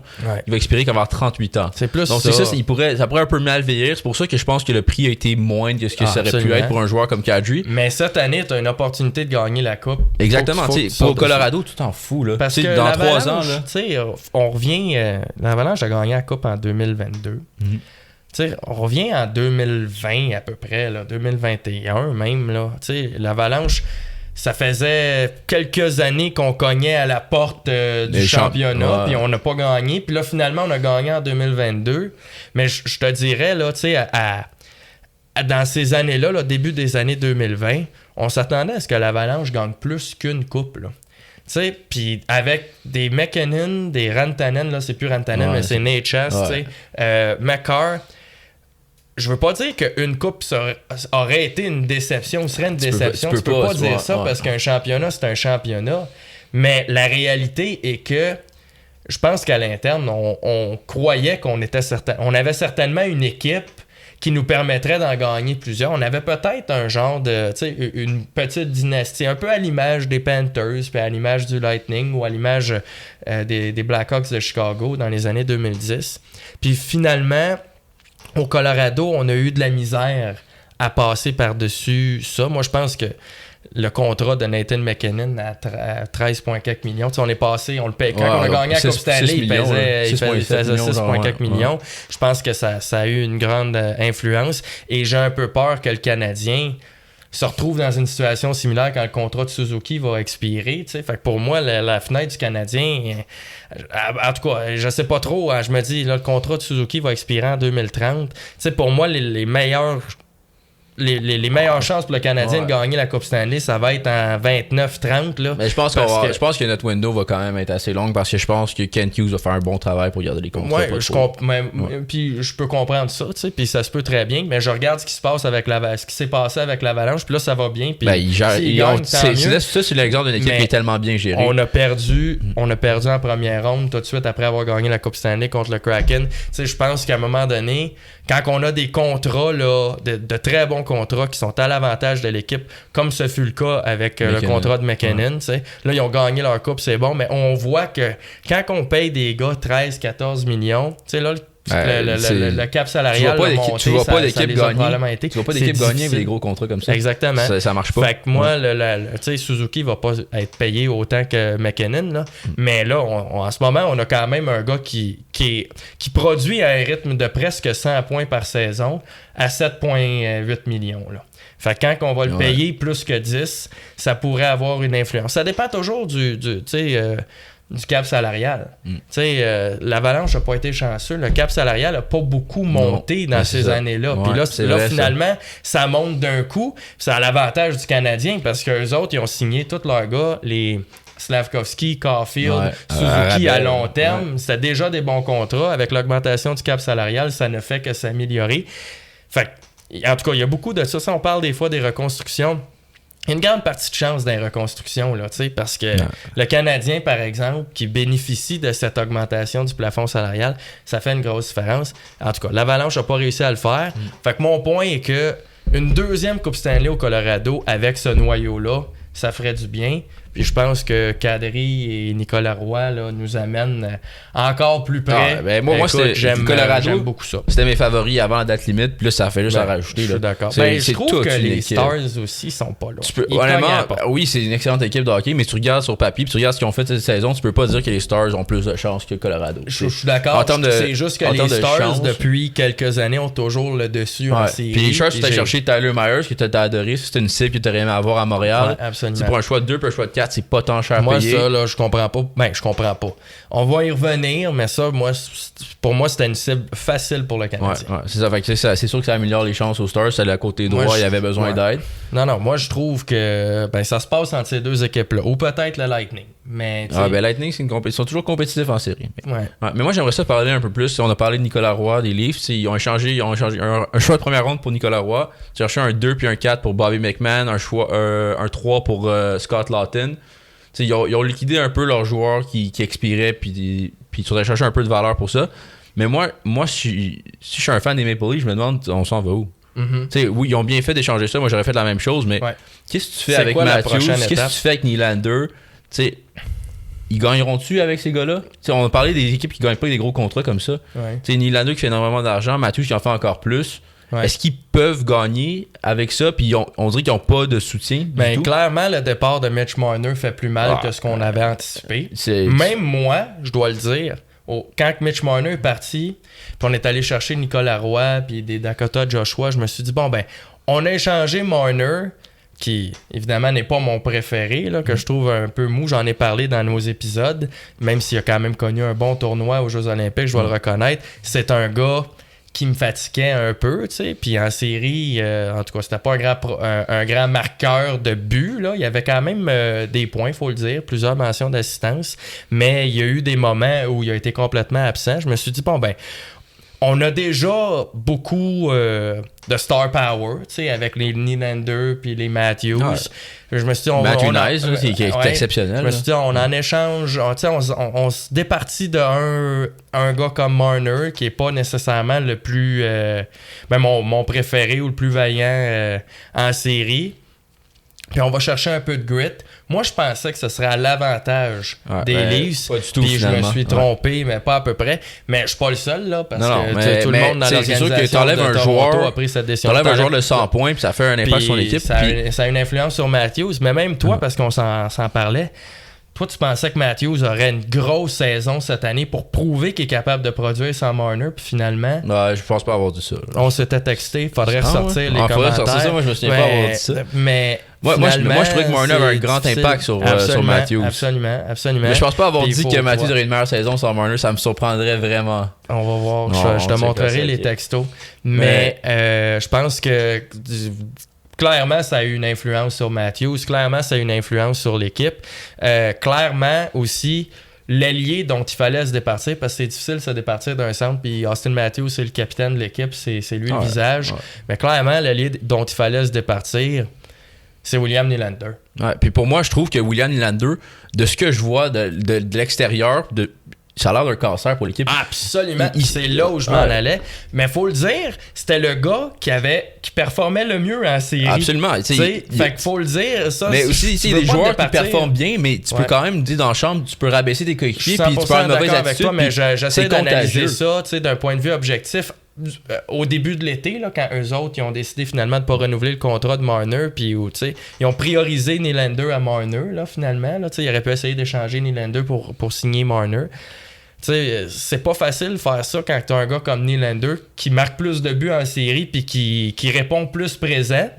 Mais là, Nylander, écoute, là, le doigt d'honneur sur le broadcast. Puis là, on se promène en camisole. Vraiment, ça me semble être un gars égocentrique qui se fout de son équipe. Et ça a une influence catégorique sur la culture de l'équipe qui est finalement un vrai désastre. Puis tu vois des clips sur lui sur le banc qui charle après ses coéquipiers, qui se pogne avec le monde, puis tu sais, pour moi c'est vraiment un mauvais signe. Ouais. On passe à la pause, Hugo? On passe à la pause, puis on va revenir un peu sur les Maple Leafs, puis ce qu'on voit, ou du moins ce qu'on ferait à leur place. Absolument. OK.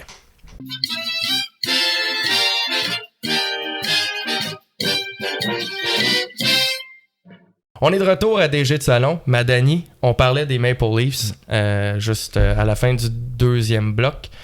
Parle-moi donc, dis-moi ce que tu ferais si t'étais Brad Treliving. Ouais, donc moi, si j'étais le directeur général des Maple Leafs, je continuerais sur ce que j'ai fait à la date limite des transactions. Tu es à chercher des actifs pour tes Roy, tes McMahon, tes Lawton. Mais là, il faut que tu prennes des grandes décisions parce que là, tu regardes, t'as John Tavares qui vieillit, t'as Matthews qui vient te blesser au genou, ou MCL qui est out pour la saison sûrement. Un geste quand même un peu disgracieux là, de la part de Absolument, certainement. Puis tu regardes ça, si tu regardes aussi Nylander qu'on vient de parler qui est un cancer, qui a pas l'air de bien... il a pas l'air d'inspirer une culture gagnante à Toronto.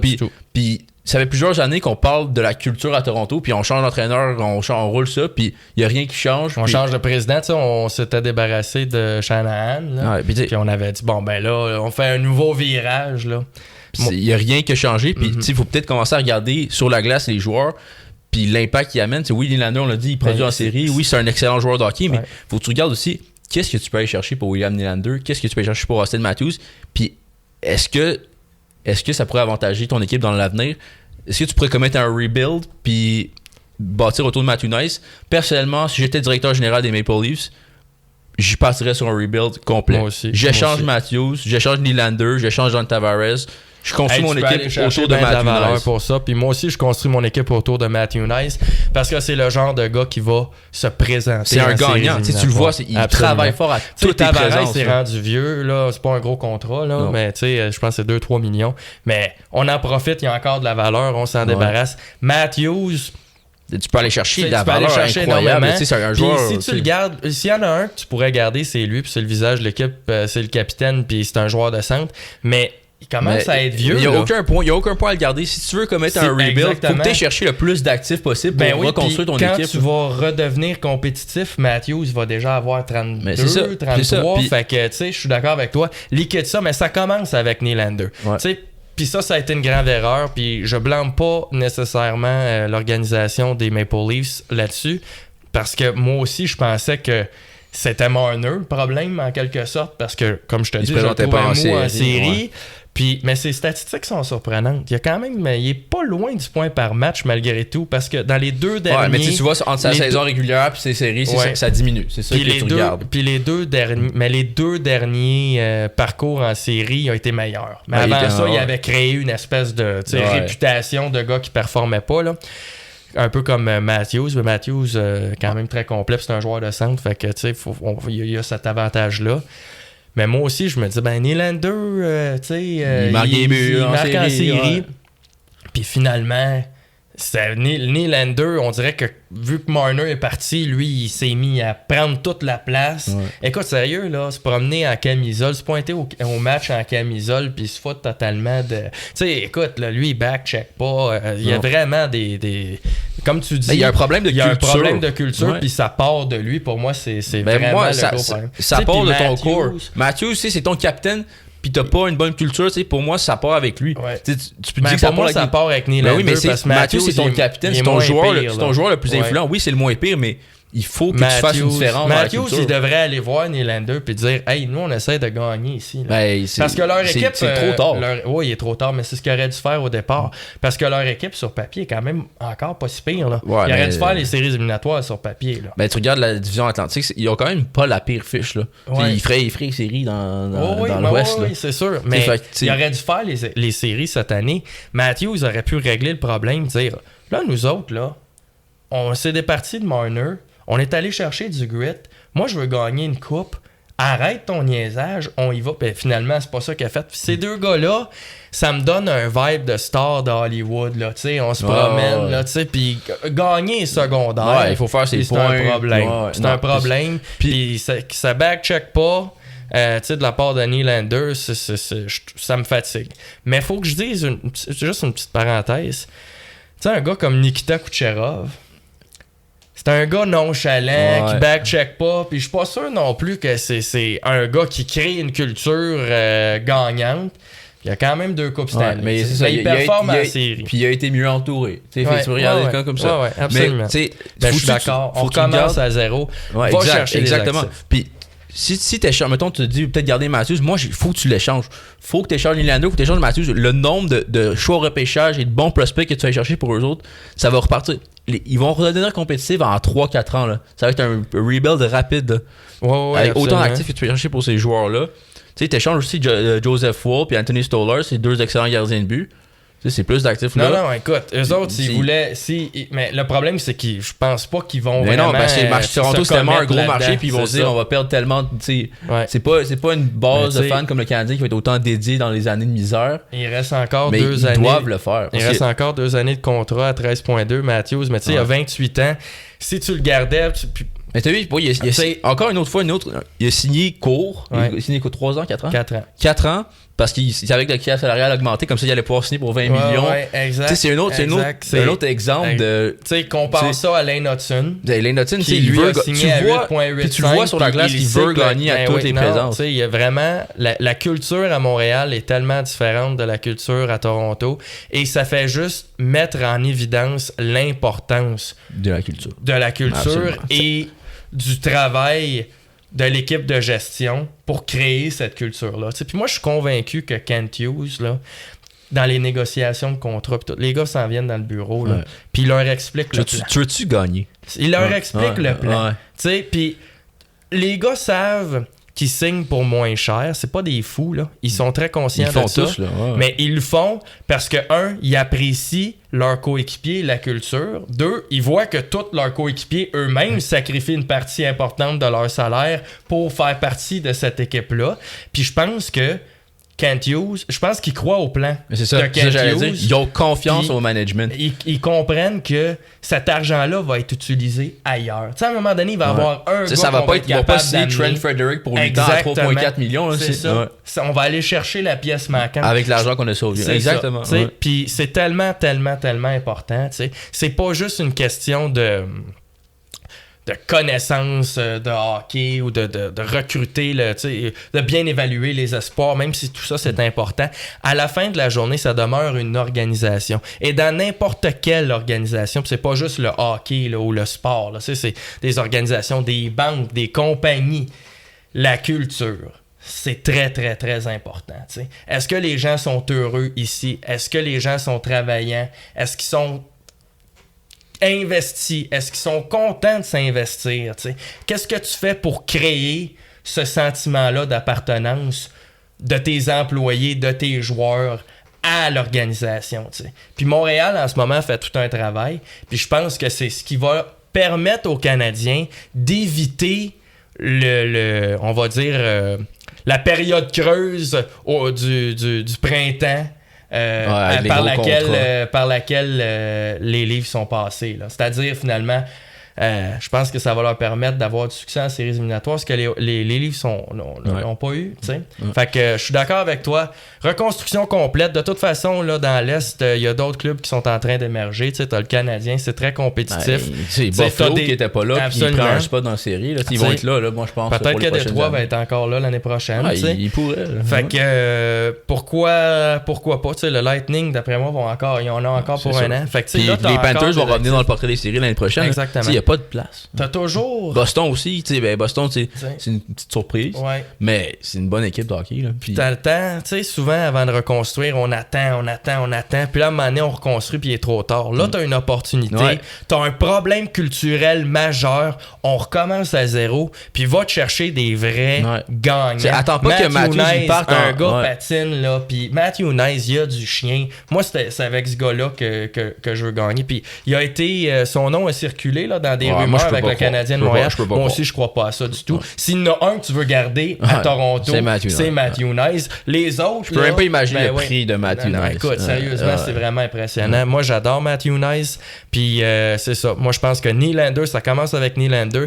Et la chute de l'empire des Maple Leafs a débuté à partir du moment où on a priorisé Nylander à Marner. Parce que clairement, c'était un allié qui devait quitter. Ou ça aurait pu être Tavares, mais Tavares, on pouvait l'avoir pour 3 millions. Là, fait que ça coûtait pas grand-chose. Non, c'est pas ça le problème. Fait qu'il fallait en choisir un des deux à l'aile pour aller compenser avec un peu plus de grit. Puis parce que le Core 4 marchait pas. Là. Puis finalement, on a choisi de garder Nylander. C'est sûr que le contrat de Marner se terminait, fait que c'était peut-être plus facile de se débarrasser de Marner. Mais là, regarde, Nylander... pour moi, c'est une erreur dans le management parce que 100%. Tu signes Marner puis tu t'échanges Nylander, tu as tellement plus en retour que Nicolas Roy. Non, 100%. Marner est parti comme agent libre. C'est un sign and trade, c'est une sign and trade pour qu'il ait la 8e année à son contrat. Absolument. Non, je suis d'accord avec toi. Puis ça a permis à Nylander de prendre toute la place. Puis Matthews, il a pas mis sa face devant Nylander pour dire là, t'arrêtes ça. Puis comme tu dis, c'est exactement ça. C'est une culture égoïste, individuelle. Est-ce que moi je produis? Moi, je pense pas que Matthews est si mieux que Nylander. Mais ce dont tu parles par rapport à la durée du contrat, c'est un excellent point. C'est un gars qui dit moi je signe pour 3-4 ans. Parce que je vais faire sauter à la banque plus tard. Puis c'est son deuxième contrat comme ça. Oui, il est prêt à partir après. Oui. Il est prêt à partir puis il va signer à 20 millions ou il va signer à la personne qui donne le plus d'argent comme agent libre. C'était pas un contrat pont. Il a eu son contrat. C'est sa décision. C'est son deuxième contrat de courte durée. Comme tu dis, ce sont des gars qui ne priorisent pas l'équipe.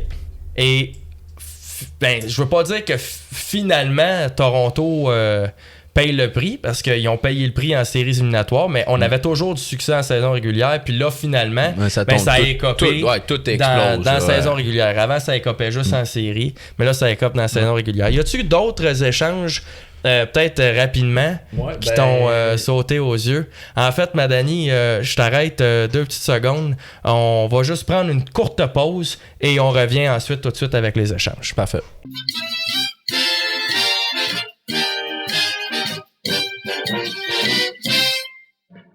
Alors, on est de retour à DG de Salon, puis Madani, tu voulais nous parler un peu des transactions, les dernières qui t'ont marqué, mais juste avant, tu avais un point sur la culture. C'est ça. On a parlé de la culture, on a parlé de Toronto, comment la culture, elle fonctionnait pas là-bas. Mais moi, je veux vraiment parler qu'en tant que fan de hockey, tu sais, je discute avec du monde à tous les jours par rapport au hockey, je fais des débats et tout, puis je trouve que... Notamment avec moi, là. Ouais, souvent. Mais je trouve que la culture, elle passe tellement en dessous du radar. Tu sais, tout le monde regarde les statistiques avancées, regarde ci pis ça, mais tu prends pas en compte le leadership d'un joueur, son impact sur ses coéquipiers. Tu sais. Ça reste des humains, là. C'est pas des robots. Tu peux moi, pas je juste... trouve que je le considère plus que les autres, mais je comprends ce que tu dis. Je pas de ça, mais moi, je parle de la culture de fan de hockey en général. Absolument. On parle pas assez de la culture. Puis moi, c'est pour ça que j'ai des doutes sur les Sabres de Buffalo. Puis tu sais, on a un groupe chat avec toute notre gang d'amis, puis on parle beaucoup des Sabres. Puis moi, à un moment donné, j'ai dit, hey, gang, vous sous-estimez l'importance de la culture et de l'expérience. C'est là-dedans que je suis pas d'accord. Parce que moi, je trouve que les Sabres de Buffalo, de l'extérieur, ils ont l'air d'avoir une culture incroyable. Les gars ont l'air d'avoir du fun, puis les gars, ils travaillent, puis il n'y a pas de scandale à Buffalo, tout va bien. Oui, il manque d'expérience en série, mais je pense pas que tu peux associer ça à une culture. C'est pas une culture tout croche comme ça l'a été. C'est depuis le changement du directeur général, parce qu'avant ça, c'était ça. Mais un gros point, là, puis ça revient à souvent... En tout cas, moi, je parle beaucoup de ça, là, les joueurs qui ont du grit, puis les gars qui amènent de l'énergie, puis l'importance de ces gars-là. Mais Josh Doan, là... Ah, je l'adore. Je l'adore. Ça a fait une grosse différence à Buffalo, là. Une très grosse différence. On n'a pas le choix de respecter ça. En tout cas, je veux pas qu'on s'éternise là-dessus, mais Josh Doan, grosse différence. Puis t'as besoin de ce genre de joueur-là. Et tu sais, un gars comme Slavkovski qui a un plus gros physique, qui commence là, à prendre un peu plus de place, puis qui est plus confiant aussi avec la rondelle. Là, tu le vois, là, ça arrive. Là, ça va faire une grosse différence à Montréal. Puis moi, des fois... Demidov, c'est ce qui m'inquiète un peu, puis il est encore jeune. Ouais, mais c'est lui qui est la constance. Mais lui, là, écoute, il y a du talent à revendre, mais je me dis, tu sais, des batailles pour la rondelle. Il était bon cette semaine, là, dans les 2 matchs. Là, il a été bon pour la bataille à rondelle. Moi, je l'ai trouvé contre Ottawa. Ouais, ok, moi, j'ai regardé ce match-là, mais j'ai pas trouvé que nécessairement il impressionnait avec son chien. Là. Il gagnait ses batailles, puis tu regardes son but, là, il arrive au centre de la glace, il crash le net, puis il marque sur le retour de lancer. Ouais, c'était tout un but, ça. Il faut que tu y ailles devant le filet. Une belle passe, il y a eu une belle passe sur le but de Slav aussi. Ça avait été une belle passe de Suzuki avant, là. Mais en tout cas, moi, c'est ce qui m'inquiète, mais il est encore jeune. Puis, tu sais, c'est un gars qui vient de la Russie. Il faut qu'il s'adapte aussi au hockey nord-américain. Ouais. Mais il n'y a pas ce chien-là. Mais moi, je pense que ça va venir. Tu sais, Slavkovski, quand il était jeune, tu sais, il reste la saison recrue d'Amidov. Je suis 100% d'accord avec toi. Moi, j'ai pas de doute par rapport à ça. Puis avec la culture du Canadien qui est tellement positive, c'est tellement. Je pense qu'il va juste. Mais moi, c'est quelque chose que je vais surveiller. Parce que. Mais des fois, les Russes ont cette tendance-là. Je reviens à Kucherov, qui est excellent, mais qui est vraiment nonchalant. Tu sais, je voudrais pas qu'un gars comme Demidov ait pas le chien nécessaire pour être aussi dangereux et difficile à jouer contre en série. On termine là avec les derniers échanges qui t'ont sauté aux yeux. Ben, pour moi, il y a une dernière grosse... Ben, en fait, avant de parler de ça, je vais parler un peu des Kings de Los Angeles. Parle-moi de ça. Je veux parler de leur direction. T'sais, ils sont allés chercher Panarin. Leur direction dans le sens de l'équipe de gestion où ils vont. Ouais, ben ils vont-tu gagner, ils veulent-tu vendre, qu'est-ce qu'ils font? Okay. Ils sont allés chercher Panarin, ils voulaient clairement gagner cette année. Panarin voulait aller aux Kings, ils ont dit OK, on va vous donner Liam Greentree, qui est un bon espoir, c'est un tiers B, je dirais. À quel point, tu connais mieux les espoirs que moi, Greentree, à quel point c'est bon comme espoir? Ben, c'était un choix de première ronde assez récemment. Il fait super bien dans les rangs juniors. C'est difficile de le projeter comme un grand marqueur dans la Ligue nationale, mais moi, je le vois comme... C'est pas un espoir A de ce que j'entends. Non, je pense pas que c'est un espoir A, mais c'est un joueur que tu pourrais avoir un grand impact sur un quatrième trio, mais oui, genre... Pour moi, son plancher, il va jouer en Ligue nationale. C'est un gars, il est physique, il patine quand même bien. Moi, c'est un bon joueur de troisième trio. Ils ont obtenu un choix de 3 avec ça. Un choix de 3 et Liam Greentree. On s'entend que c'était pas un gros prix. Panarin a mis Rangers dans marde, il a dit que je veux aller uniquement aux Kings. Les Kings, ils le savaient. C'est ça. Fait que les Kings vont chercher Panarin pour... Toi, ton point, c'est pourquoi t'es pas allé chercher quelque chose de plus après? Ben oui, je comprends parce que ils sont allés chercher Scott Laughton pour un choix de troisième monde, pour moi, qui ne change pas grand-chose pour eux. Fiala s'est blessé pour le reste de la saison, je comprends. Mais pourquoi tu échangerais Corey Perry? sais, c'est un gars qui gagne en série. Ils ont échangé Corey Perry à Tampa pour un choix de deuxième ronde. Oui, c'est un bon retour pour Corey Perry qui vieillit. Qui a quand même 40 ans. C'est comme si. Ben, je dirais pas que Corey Perry faisait toute la différence pour les Kings, mais c'est comme si tu capitulais sur la saison. Tu disais, OK, puis elle est blessé pour l'année. Tu sais, on gagne Après avoir été chercher Panarin, oui, ceci, son extension et tout, mais. Il essaie pas de gagner cette année. Je suis juste confus par ce move-là. Puis j'ai hâte de voir qu'est-ce qui va se passer avec les Kings en série, puis s'ils vont les faire et tout. C'est un peu incohérent, on sait même pas s'ils vont les faire, mais c'est un peu incohérent avec l'acquisition de Panarin. Mais je comprends l'acquisition de Panarin dans le temps, mais je comprends pas pourquoi t'échangerais Corey Perry si c'est pour aller chercher Scott Laughton. Tu sais, OK, échange Corey Perry, tu captures sur la saison, mais pourquoi tu échangerais un choix de troisième ronde pour aller chercher un gars de quatrième ligne? Ouais, je comprends. Pour moi, c'est juste. Puis à l'inverse, pour Tampa, moi je trouve que c'est excellent d'aller chercher Corey Perry. Corey Perry, c'est un gars de série. J'adore Corey Perry. Il a 40 ans, puis il joue comme s'il en avait 30 encore. Il est tellement intelligent. C'est un de mes joueurs préférés dans la Ligue nationale. Écoute, ce gars-là, on parle de gagnant. C'est malheureux un peu parce qu'il gagne jamais en finale. Mais écoute, il amène des clubs qui n'ont pas d'affaires en finale. Tu parles d'Edmonton, là, il a joué un rôle important avec eux autres. Évidemment, pas autant que McDavid. Il jouait dans le top 6. Tu sais, quand Edmonton tirait de l'arrière, puis on retirait le gardien de but là, au profit du sixième patineur, il était toujours là. Puis il scorait. Avec le Canadien, il a eu un rôle à chaque fois important. Si tu regardes, c'est un gars de quatrième ligne, puis il arrive, puis il joue un match à quatrième ligne, puis il fait super bien, puis tu le montes, puis il arrête pas de monter dans l'alignement, puis finalement, il saute ton premier trio. Il contrôle tellement bien, il protège tellement bien la rondelle. Il est juste tellement intelligent. Tu parles d'IQ dans les NHL de Corey Perry. Il est allé à Tampa. Moi, je pense que Julien Brisebois est bien content de l'avoir. C'est sûr. Moi, il y avait une transaction dont je voulais parler que j'ai quand même trouvé intéressante. C'est pas un gros prix, là, mais Nicolas Deslauriers qui a été échangé aux Hurricanes de Caroline pour un choix de 7e ronde. Moi, je pense que ça peut être très bien pour la Caroline. C'est du grit, là. Mais la Caroline, c'est de ça qu'on manque en séries éliminatoires. On a des bons patineurs, des bons marqueurs, de bons producteurs de points en saison, mais ça manque un peu de grit en série, puis on a de la difficulté à marquer des buts en séries éliminatoires. Puis on a quand même des bons parcours, on se rend dans les carrés d'as. Faut dire que la division métropolitaine est plus facile. Fait que dans les dernières années, ça a été les champions de la métro, mais ça a toujours été un peu plus facile. Puis quand on se retrouvait contre le Lightning ou contre les Panthers, finalement, on se faisait éliminer de manière assez convaincante. On va chercher un gars comme Deslauriers qui a du grit. Moi, j'aime ça. Puis pour un choix de 7e ronde, moi, je trouve que c'est un bel ajout pour les Hurricanes. Ça correspond très bien à leurs besoins. Puis ça coûte pas grand-chose. Mais à ce prix-là, moi, j'aime beaucoup cet échange-là pour les Hurricanes. Cependant, moi, je trouve que les Hurricanes à Caroline, c'est les plus grands perdants de la limite des transactions. Parce qu'ils auraient dû aller chercher ils n'ont pas bougé. Mais à part Deslauriers. Ouais, mais c'est ça. Leur seule acquisition, c'est Nicolas Deslauriers. Tu peux pas me dire que leur roster est parfait, là. Tu sais, mettons, là, Caroline, ils font un bout de dessus en série, puis ils vont en finale à la Coupe Stanley, là. Contre Colorado, là. Leur club, ils n'ont pas un club pour rivaliser avec une équipe comme ça. Pour moi, je trouve, puis ils sont là, ils sont juste là, ils ont gagné leur division. Moi, je pensais qu'ils iraient chercher Elias Pettersson pendant une seconde. Tu m'avais mentionné ça, ouais. Puis pour moi, je trouve que c'est encore leur target. Je pense qu'ils vont essayer cet été de chercher Pettersson. C'est pas fou ce que tu dis. Mais il aurait fallu qu'ils fassent quelque chose, tu sais. Regarde, John Carlson, il était échangé pour un 1 puis un 3. Faut vide la banque, là. C'est maintenant tes années. Là. Ça se passe là. Puis le Canadien dans tout ça.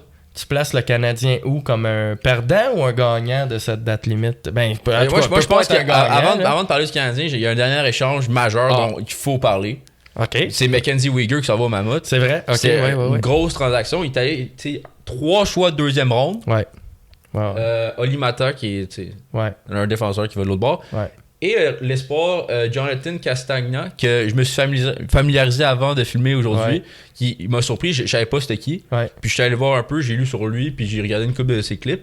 C'est un choix de 3e ronde en 2023. C'était un centre de 6 pieds 2 qui fait plus de 200 livres, il frappe, il est intense. Puis il a 33 points en 30 matchs en NCAA cette saison avec Cornell. C'est une excellente saison. Fait que toi, t'aimes le retour pour les Flames, là. Pour moi, je trouvais que c'était... C'est un échange qui était. Il n'y avait pas de gagnant, pas de perdant. Je dirais pas nécessairement un win-win. Parce que Utah, d'aller chercher un gars comme Mackenzie Weegar, ça peut faire une grosse l'échange des deux côtés. Il fallait que tu le vendes. Si tu regardes les Flames, il fallait que tu le fasses. Puis du côté de Utah, on a une opportunité de faire les séries.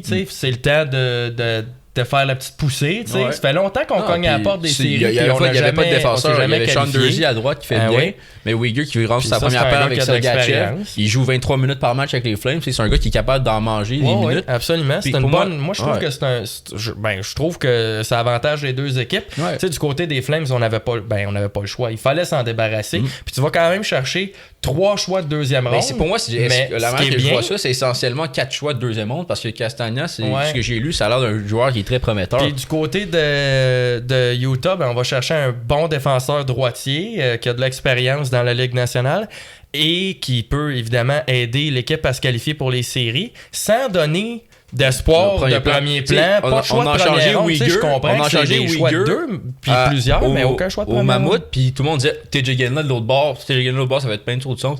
Moi, si les Flames auraient fait ça, j'aurais perdu. Si Mammouth aurait fait ça. Tu n'échanges pas TJ Gendla. Moi, je l'aime beaucoup, TJ Gendla. TJ Gendla, selon moi, là, avec Frondell, c'est les 2 meilleurs espoirs à l'extérieur de la Ligue nationale. Il est tellement bon. Je pense qu'il y avait comme. J'ai vu ça il y a quelques jours, il y avait comme 31 points à ses 12 derniers matchs.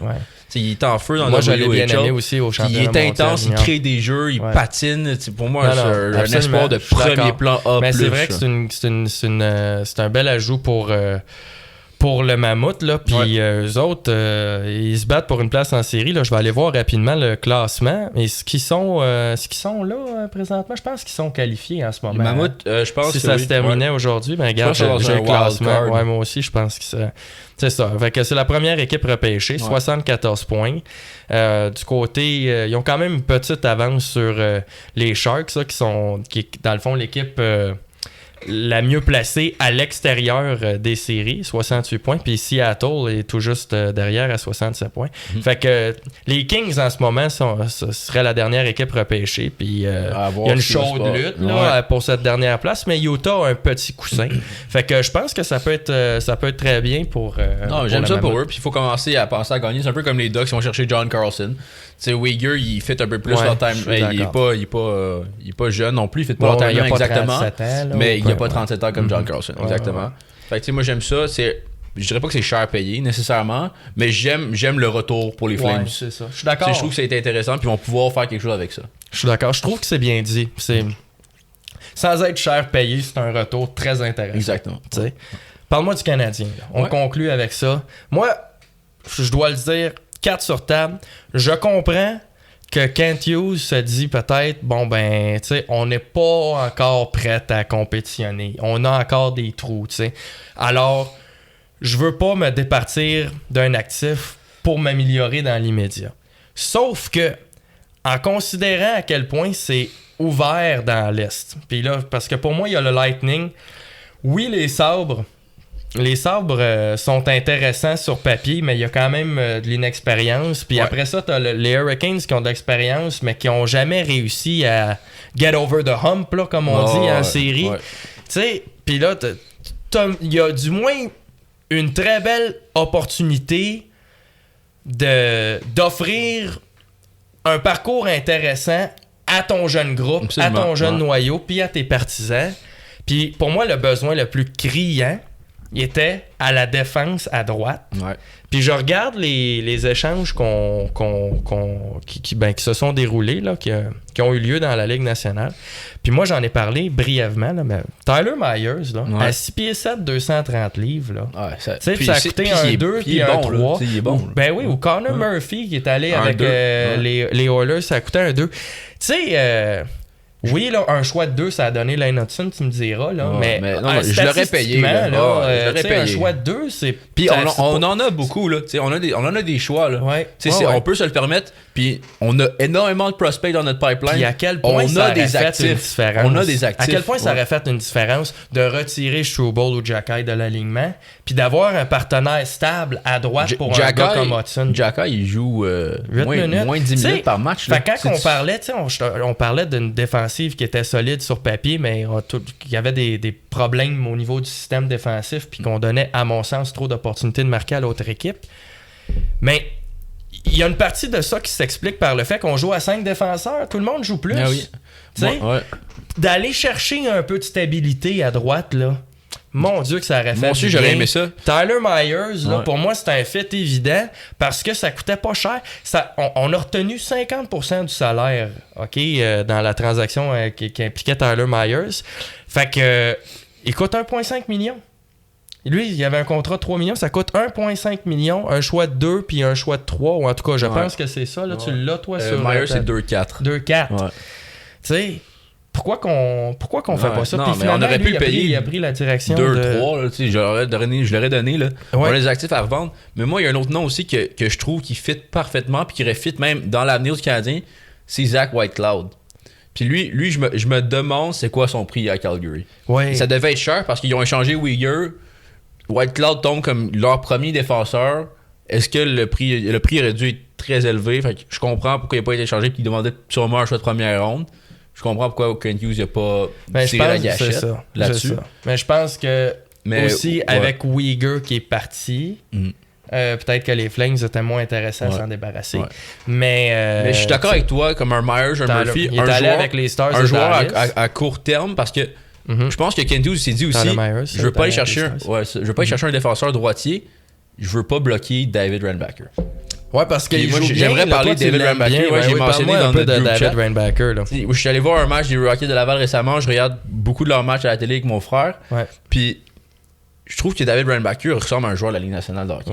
Puis il est grand. Parce que moi j'ai entendu dire que ça allait très mal il y a, tu sais, j'ai le goût de dire 1 mois, 2 mois là. Il avait régressé puis on s'inquiétait beaucoup là. Il y a de la constance, il y a des problèmes de constance avec Reinbacher. Je suis allé le voir au début de l'année. Rocket, je suis allé 3 fois cette année. Je suis allé voir, comme tu dis, il y a des problèmes il y a 2 mois. Je suis allé voir au début de l'année. Pour moi, je suis comme, wow. Il se développe, il n'y a plus de blessures, ça va bien. Là, il s'est blessé. Il est revenu. Je suis allé voir un autre de ses matchs. Il était so-so. J'étais comme, ok. C'est pas son meilleur match. Puis je suis retourné voir le Rocket la semaine dernière. Puis pour moi, David Reinbacher, c'était clairement le meilleur joueur sur la glace, 2 équipes confondues. Puis pour moi, j'aimerais voir Reinbacher en Ligue nationale. Pourquoi pas? Parce que tant qu'à te servir de Jack Hype et Struble pour 8 minutes, pourquoi pas prendre Reinbacher ou à la limite Engstrom? Parce qu'Engstrom, moi... Engstrom est blessé. Mais j'entends dire que ça, c'est un gars qui serait prêt pour la Ligue nationale. Ben, on l'a vu jouer. Il n'a pas fait de grandes choses avec le Canadien cette saison. Il a joué une dizaine de games. Mais moi, Reinbacher, j'ai vu une vidéo de Marco D'Amico qui parlait du cap salarial du Canadien de Montréal. OK. Puis... en ce moment, on n'a pas encore l'argent pour ramener David Reinbacher en Ligue nationale. Puis selon lui, c'est pour ça qu'il n'est pas encore là. Puis c'est dans la prochaine semaine qu'on va avoir assez d'argent parce qu'on a comme 143 000 de cap en ce moment. Puis chaque jour que ça avance, ça fait que ça crée plus. Fait qu'on va pouvoir avoir David Reinbacher. On va pouvoir le rappeler, je pense, à partir genre du 18 mars ou quelque chose comme ça. Puis là, on pourrait s'attendre à un rappel. OK. Moi, j'aimerais ça voir David Reinbacher jouer des matchs à Montréal, puis mettons dans une pairing avec Caden Goulet, je pense que ça pourrait mettre dans une position pour avoir du succès. Dobson et Hudson j'aurais Dobson et Hudson, j'aurais Carrier Matheson. Puis Carrier Matheson, puis Goulet et Reinbacher. Pour moi, je pense que ça pourrait mettre Reinbacher dans une position pour avoir du succès. Puis tu regardes Joey, c'est 6 pieds 4, gros physique, pour toi, il claire le devant du filet. Il a un bon bâton, puis il patine tellement bien. J'ai entendu dire qu'effectivement, son jeu s'était amélioré dans les dernières semaines, puis qu'il jouait du gros hockey dernièrement. Mais je trouve, c'est sûr que peut-être en série, c'est quand même une autre recrue que tu amènes dans l'équipe. T'as pas besoin de le faire jouer en série. Mais où tu es dans la course en ce moment, t'as pas de mal à habiller un gars comme ça quand tu fais jouer Jack Hype, comme tu dis. Je suis d'accord. Moi, c'est juste que je regarde ça dans une perspective de série pour le Canadien. J'aurais aimé un gars comme Tyler Myers ou Connor Murphy. Puis moi, Luke Shen, là, toi, tu l'aimes pas. Moi, mais il est 6 pieds 2, 230 livres. Là, je veux dire, ça aurait été une amélioration sur Struble, à mon sens. Là. Fait que, mais t'es pas rendu là. Mais si t'aimes pas Luke Shen, moi, j'aurais pas payé d'actif pour Luke Shen. Mais Tyler Myers, pour moi, on avait entendu Rasmus Ristolainen aussi, mais ça, c'est 5,4 millions. Puis aussi, il parlait d'un return similaire à Brendan Carlo la saison dernière, qui était un choix de première ronde et Fraser Minton. C'est ça. Moi, j'aurais jamais payé un prix de même. Je trouvais qu'effectivement, c'était là, puis ça commence à être cher. Mais Tyler Myers, moi, quand j'ai vu que ça a coûté un 2 puis un 4, puis tu sais, pour moi, c'était un peu Tyler Myers pour un 2, puis on retient 1,5 million, fait que donne-moi un 4, là. Tu sais, 1,5 million. Puis je pense qu'il reste une autre année après ça. C'est peut-être pour ça qu'on n'a pas aimé ça, parce qu'on se disait que l'année prochaine, Reinbacher allait embarquer. En tout cas, je sais pas. Mais ça aurait aidé le Canadien dans l'immédiat. Parce que le Canadien, moi, je pense qu'ils vont faire les séries, mais il n'y a rien d'assuré. Là. Tout le monde pousse. Tout le monde s'est amélioré dans l'Est, à part le Canadien. On a quasiment autant de chances de gagner la division que de ne pas faire les séries. Ben oui. C'est fou. Là. Puis regarde, Columbus s'est amélioré. Boston, as-tu fait quelque chose? En tout cas, ça me saute pas aux yeux. Mais t'as Détroit qui est allé chercher Justin Falk. Mais Détroit, ils vont dégringoler avec la blessure de Dylan Larkin qui va être réévalué dans 2 semaines. Non, je suis 100% d'accord avec toi. Il est dans l'équipe à Roll que je salue, qui nous écoute dans notre pool. Fait que ça peut être avantageux pour nous autres. Mais je suis d'accord, mais tout le monde qui s'améliore, ou en tout cas plusieurs équipes qui s'améliorent dans l'Est, le Canadien ne s'améliore pas. Tu sais, ça fait une différence dans le portrait des séries. Mais je comprends si on se dit on n'est pas prête, mais c'est qu'à un moment donné, un choix de 2, c'est pas tant que ça. Non, puis comme je dis, on a tellement d'actifs que tu peux te permettre de prendre un swing, ça fonctionne pas, on perd en première ronde quand même, mais ça a donné l'expérience, ça a donné aux boys, hey, on croit en vous, on veut gagner cette année, on vous donne un défenseur. Tu déçois. Si Mathieu Darche fait ça avec Braden Shen, le Canadien aurait pu le faire pour Tyler Myers avec un choix de 2. Mais je veux pas me baser sur la décision de Mathieu Darche là-dessus, parce que pour moi, c'est pas une bonne. Puis moi aussi, mais je fais juste dire, tu sais, l'année passée, on avait récompensé l'équipe en ne faisant rien. On s'attendait pas du tout à faire les séries. Puis, tu sais, finalement, l'équipe s'est mise à bien faire tard dans la saison. Là, cette année, les attentes sont plus élevées. Non seulement on s'attend à faire les séries, mais on aimerait ça gagner une ronde également. Tu sais, l'équipe a quand même bien fait malgré ben des montagnes russes. Tu te retrouves quand même qualifié pour les séries en date d'aujourd'hui. T'as de la misère à gagner des matchs de 4 points. T'es un petit peu petit en défense, puis t'as un 6e défenseur dont tu te sers peu, fait que ça force tout le monde à jouer un peu plus. Va donc stabiliser ça. Après ça, il y a encore un trou au centre, mais au moins, ta défense là est plus solide. Moi, j'aurais aimé ça, faire ça. Puis pour moi, ça aurait eu un impact direct sur la performance des gardiens de but qui laisse un peu à désirer. Ouais, ça aussi, il y a du monde qui parlait d'amener un gardien. Genre Jordan Bennington. Il y avait le nom de même Montembeault sur le marché. On a vu des rumeurs qu'il était peut-être impliqué dans des transactions pour aller chercher un autre gardien de but. Ouais. Est-ce que toi, personnellement, tu aurais fait un échange pour Jordan Bennington? Ça dépend. Je me suis là son contrat. Je me souviens pas exactement des détails du contrat. Puis je pense qu'il y a une année de plus. Ouais. Mais tu sais, moi je pense que le Canadien a déjà la solution à l'interne. Avec Jacob Fowler. Ouais. Fait que pour moi, la situation est bien simple là, parce que Jacob Fowler était rappelé, il a relativement bien fait là, contre Ottawa, particulièrement à la fin de match. Il a très bien fait contre Ottawa. Non, mais tu sais, il a pas été tant testé à part vers la fin du match, mais la fin de la game, c'était assez impressionnant. Ottawa avait expected goals de 3, fait que c'est une belle performance de sa part. Puis les dernières 30 secondes. Il a volé. Il a pas volé le match, mais il a volé la fin du match. C'est extraordinaire. Fait que tu sais, moi je pense que ça va être entre lui et Dobech d'ici la fin de l'année. Puis moi, je serais à l'aise que ce soit Fowler qui débute. Pour moi, c'est un test, c'est une compétition. Les séries, je parle là. Pour le mettre dans le bain tout de suite. Puis clairement, l'organisation le valorise. Puis s'attend à ce que ce soit lui le gardien de but de l'avenir et que ce soit lui qui est le gardien de but quand viendra le temps de gagner une Coupe Stanley. Alors pourquoi pas débuter tout de suite? Fait que tu veux pas bloquer Fowler avec un gars comme Bennington. Non, mais c'est ça. Mais mettons non plus. Tu échanges pour Bennington, Dobech il retourne de l'autre côté. Fait que l'année prochaine, tu t'entames la saison avec un Bennington Fowler comme. Ouais, je comprends. Ça aurait pu être intéressant. Puis Montembeault, pour moi, c'est fini. Là. Mais à Montréal, mais je pense pas que c'est fini pour sa carrière. Je suis d'accord. Mais tu sais, pour moi, considérant que tu as cette carte-là, en Jacob Fowler.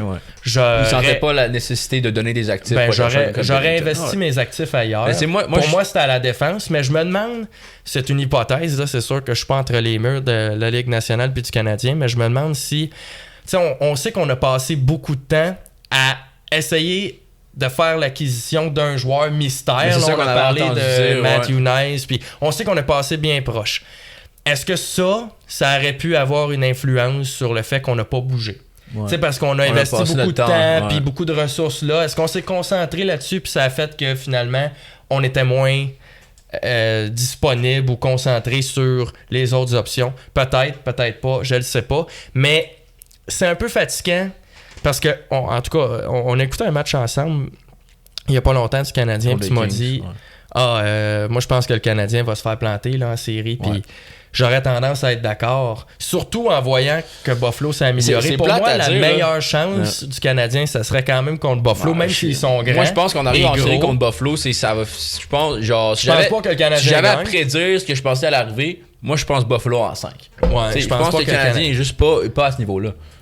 Ouais, ben, puis c'est surtout la composition de l'équipe. Tu sais, le Canadien est petit, puis il y a de la misère contre les grosses équipes. Puis Buffalo, c'est gros, puis ça a du grit, puis ça patine. Puis ça score des buts, là. Offensivement, ça tourne. Mais là, moi, comme je te dis, là. c'est le manque d'expérience en série qui pourrait peut-être avantager le Canadien là-dessus. Fait que pour moi, parce que là, tu sais, ça va probablement être soit le Lightning, soit les Sabres, ou soit les Hurricanes. Là. Ouais, si on finit en wildcard. wildcard. Fait que, tu sais, pour moi, entre ces trois équipes-là, c'est probablement Buffalo qui est l'équipe la plus facilement battable, même si dans le cas de Buffalo, je m'attends pas à ce que le Canadien gagne. Je comprends ce que tu veux dire. Moi, oui. Mais dans les trois cas, ça se pourrait. Je pense qu'on aurait peut-être une meilleure chance contre la Caroline. Ici, en primeur, j'ai des gens qui m'ont dit ça. Peut-être. C'est sûr que c'est une plus petite équipe. Mais tu sais, le Canadien, je pense à toutes les fois que le Canadien va jouer à Raleigh, c'est tough. Ils ont gagné à Raleigh plus tôt cette année, mais c'était la première fois qu'ils gagnaient depuis genre 2014 ou je sais pas trop. Là. Okay. On a bien de la misère en Caroline. Fait que moi, puis c'est quoi ton annonce en primeur, Hugo? Ben, puis c'est une équipe de la Caroline qui a beaucoup de succès en série. Là, on sera quand même en 4. On sera en troisième ronde de manière assez régulière. Là. Fait que oui. Sur papier, c'est une plus petite équipe talentueuse qui donnerait peut-être un peu moins de fil à retordre aux Canadiens que des grosses équipes comme les Sabres ou des clubs très expérimentés comme Washington l'année dernière. Exact. On a bien vu l'exemple. Puis c'est ça. Puis le Lightning, pour moi, est dans une classe à part, avec le Canadien aurait bien de la misère. Mais je suis pas sûr. Moi, je pense que j'aimerais mieux Buffalo que les Hurricanes, mais c'est proche. Mais on l'annonce en primeur. Ce qu'on annonce en primeur, c'est qu'il faut garder quand même des attentes relativement basses quant au parcours éliminatoire du Canadien. Là, parce que ça se pourrait très bien que ça se termine rapidement en première ronde. Non, mais je dis pas qu'on a aucune chance. T'sais, l'équipe est talentueuse. Le défense est... On marque des buts. On a une bonne défense sur papier. Ouais. Mais donc Jacob Fowler arrive en grande forme en série. On manque de grit. Je suis pas prêt de size. Je suis pas prêt à annoncer à tout le monde que le Canadien va perdre en première ronde. J'ai avantage, je suis pas le Canadien gagner en première ronde, mais je serais pas du tout surpris de voir le Canadien. Ben moi je les regarde jouer là. C'est sûr que bon, ils ont joué un bon match quand même contre Ottawa. La constance, c'est sûr que c'est un problème. Je suis pas du tout satisfait et inspiré par les performances du Canadien. Surtout dans les gros matchs. Mais l'affaire que je trouve qui est positive, c'est que comparativement aux autres années pendant notre rebuild, le Canadien trouve des façons de gagner. T'sais, on joue pas des bons matchs. Oui, mais ils trouvent des façons de perdre aussi. C'est sûr. Mais plus souvent qu'autrement, on trouve des façons de gagner. On a une excellente on vient de l'arrière. On est bon pour revenir de l'arrière. Mais on est bon de donner les on a de la misère à protéger des avances. C'est ça le problème. C'est ça le plus gros problème. Je trouve que des fois, on a... j'aime pas vraiment l'expression de joueur passager. Là. Je trouve que c'est une façon de massacrer la langue française un peu. Là. Mais tu sais, on a des joueurs qui sont discrets, mettons, au niveau du troisième puis du quatrième trio. D'avoir, on s'en est parlé, mais d'avoir Dano et Evans comme centre de 3, centre de 4. Ce sont deux centres de quatrième ligne défensifs. Exactement. Ça produit pas beaucoup d'offensive. Là, en plus, on a un Kapanen qui a un peu plus de difficulté à produire offensivement. Fait que ça limite le deuxième trio. Je trouve ça... Tu peux pas. Kapanen, il fait bien. Il performe comme un deuxième centre mais cette saison. Il a ralenti là, depuis le début de l'année. Il complète quand même tellement bien Demidov que pour moi, je suis pas inquiet pour la production du deuxième trio. Je pense qu'ils vont quand même produire en série. Moi, j'ai un peu d'inquiétude. Surtout en série avec Demidov, je pense qu'il va sortir. S'effacer un peu quand le jeu va se resserrer. Moi, je pense qu'il a joué en série l'année dernière. Il sait un peu à quoi s'attendre. Par contre, en série, oui, certainement. Mais il sait un peu à quoi s'attendre. Il a une saison dans le corps en plus. Moi, je pense qu'il va bien faire en série. Je pense que le deuxième trio va produire. Moi, je suis vraiment inquiet, comme tu as dit, du troisième trio. Il quatrième trio. Il ne produise pas. Puis le manque de constance. Non, j'aime pas vraiment ce que je vois du Canadien. Mais regarde, il reste encore une vingtaine de matchs. Le Canadien pourrait se retrouver dans une bonne séquence, gagner plusieurs matchs, puis me faire changer d'avis. Time will tell. Oui, c'est ce qui va conclure notre podcast des Jeux de salon. Madani, comme toujours, un grand plaisir. Merci d'avoir été là. Merci à toi, Hugo. Et on salue tout le monde qui nous a écoutés sur Spotify, sur YouTube. On se revoit dans un prochain épisode. Merci beaucoup. OK, bye.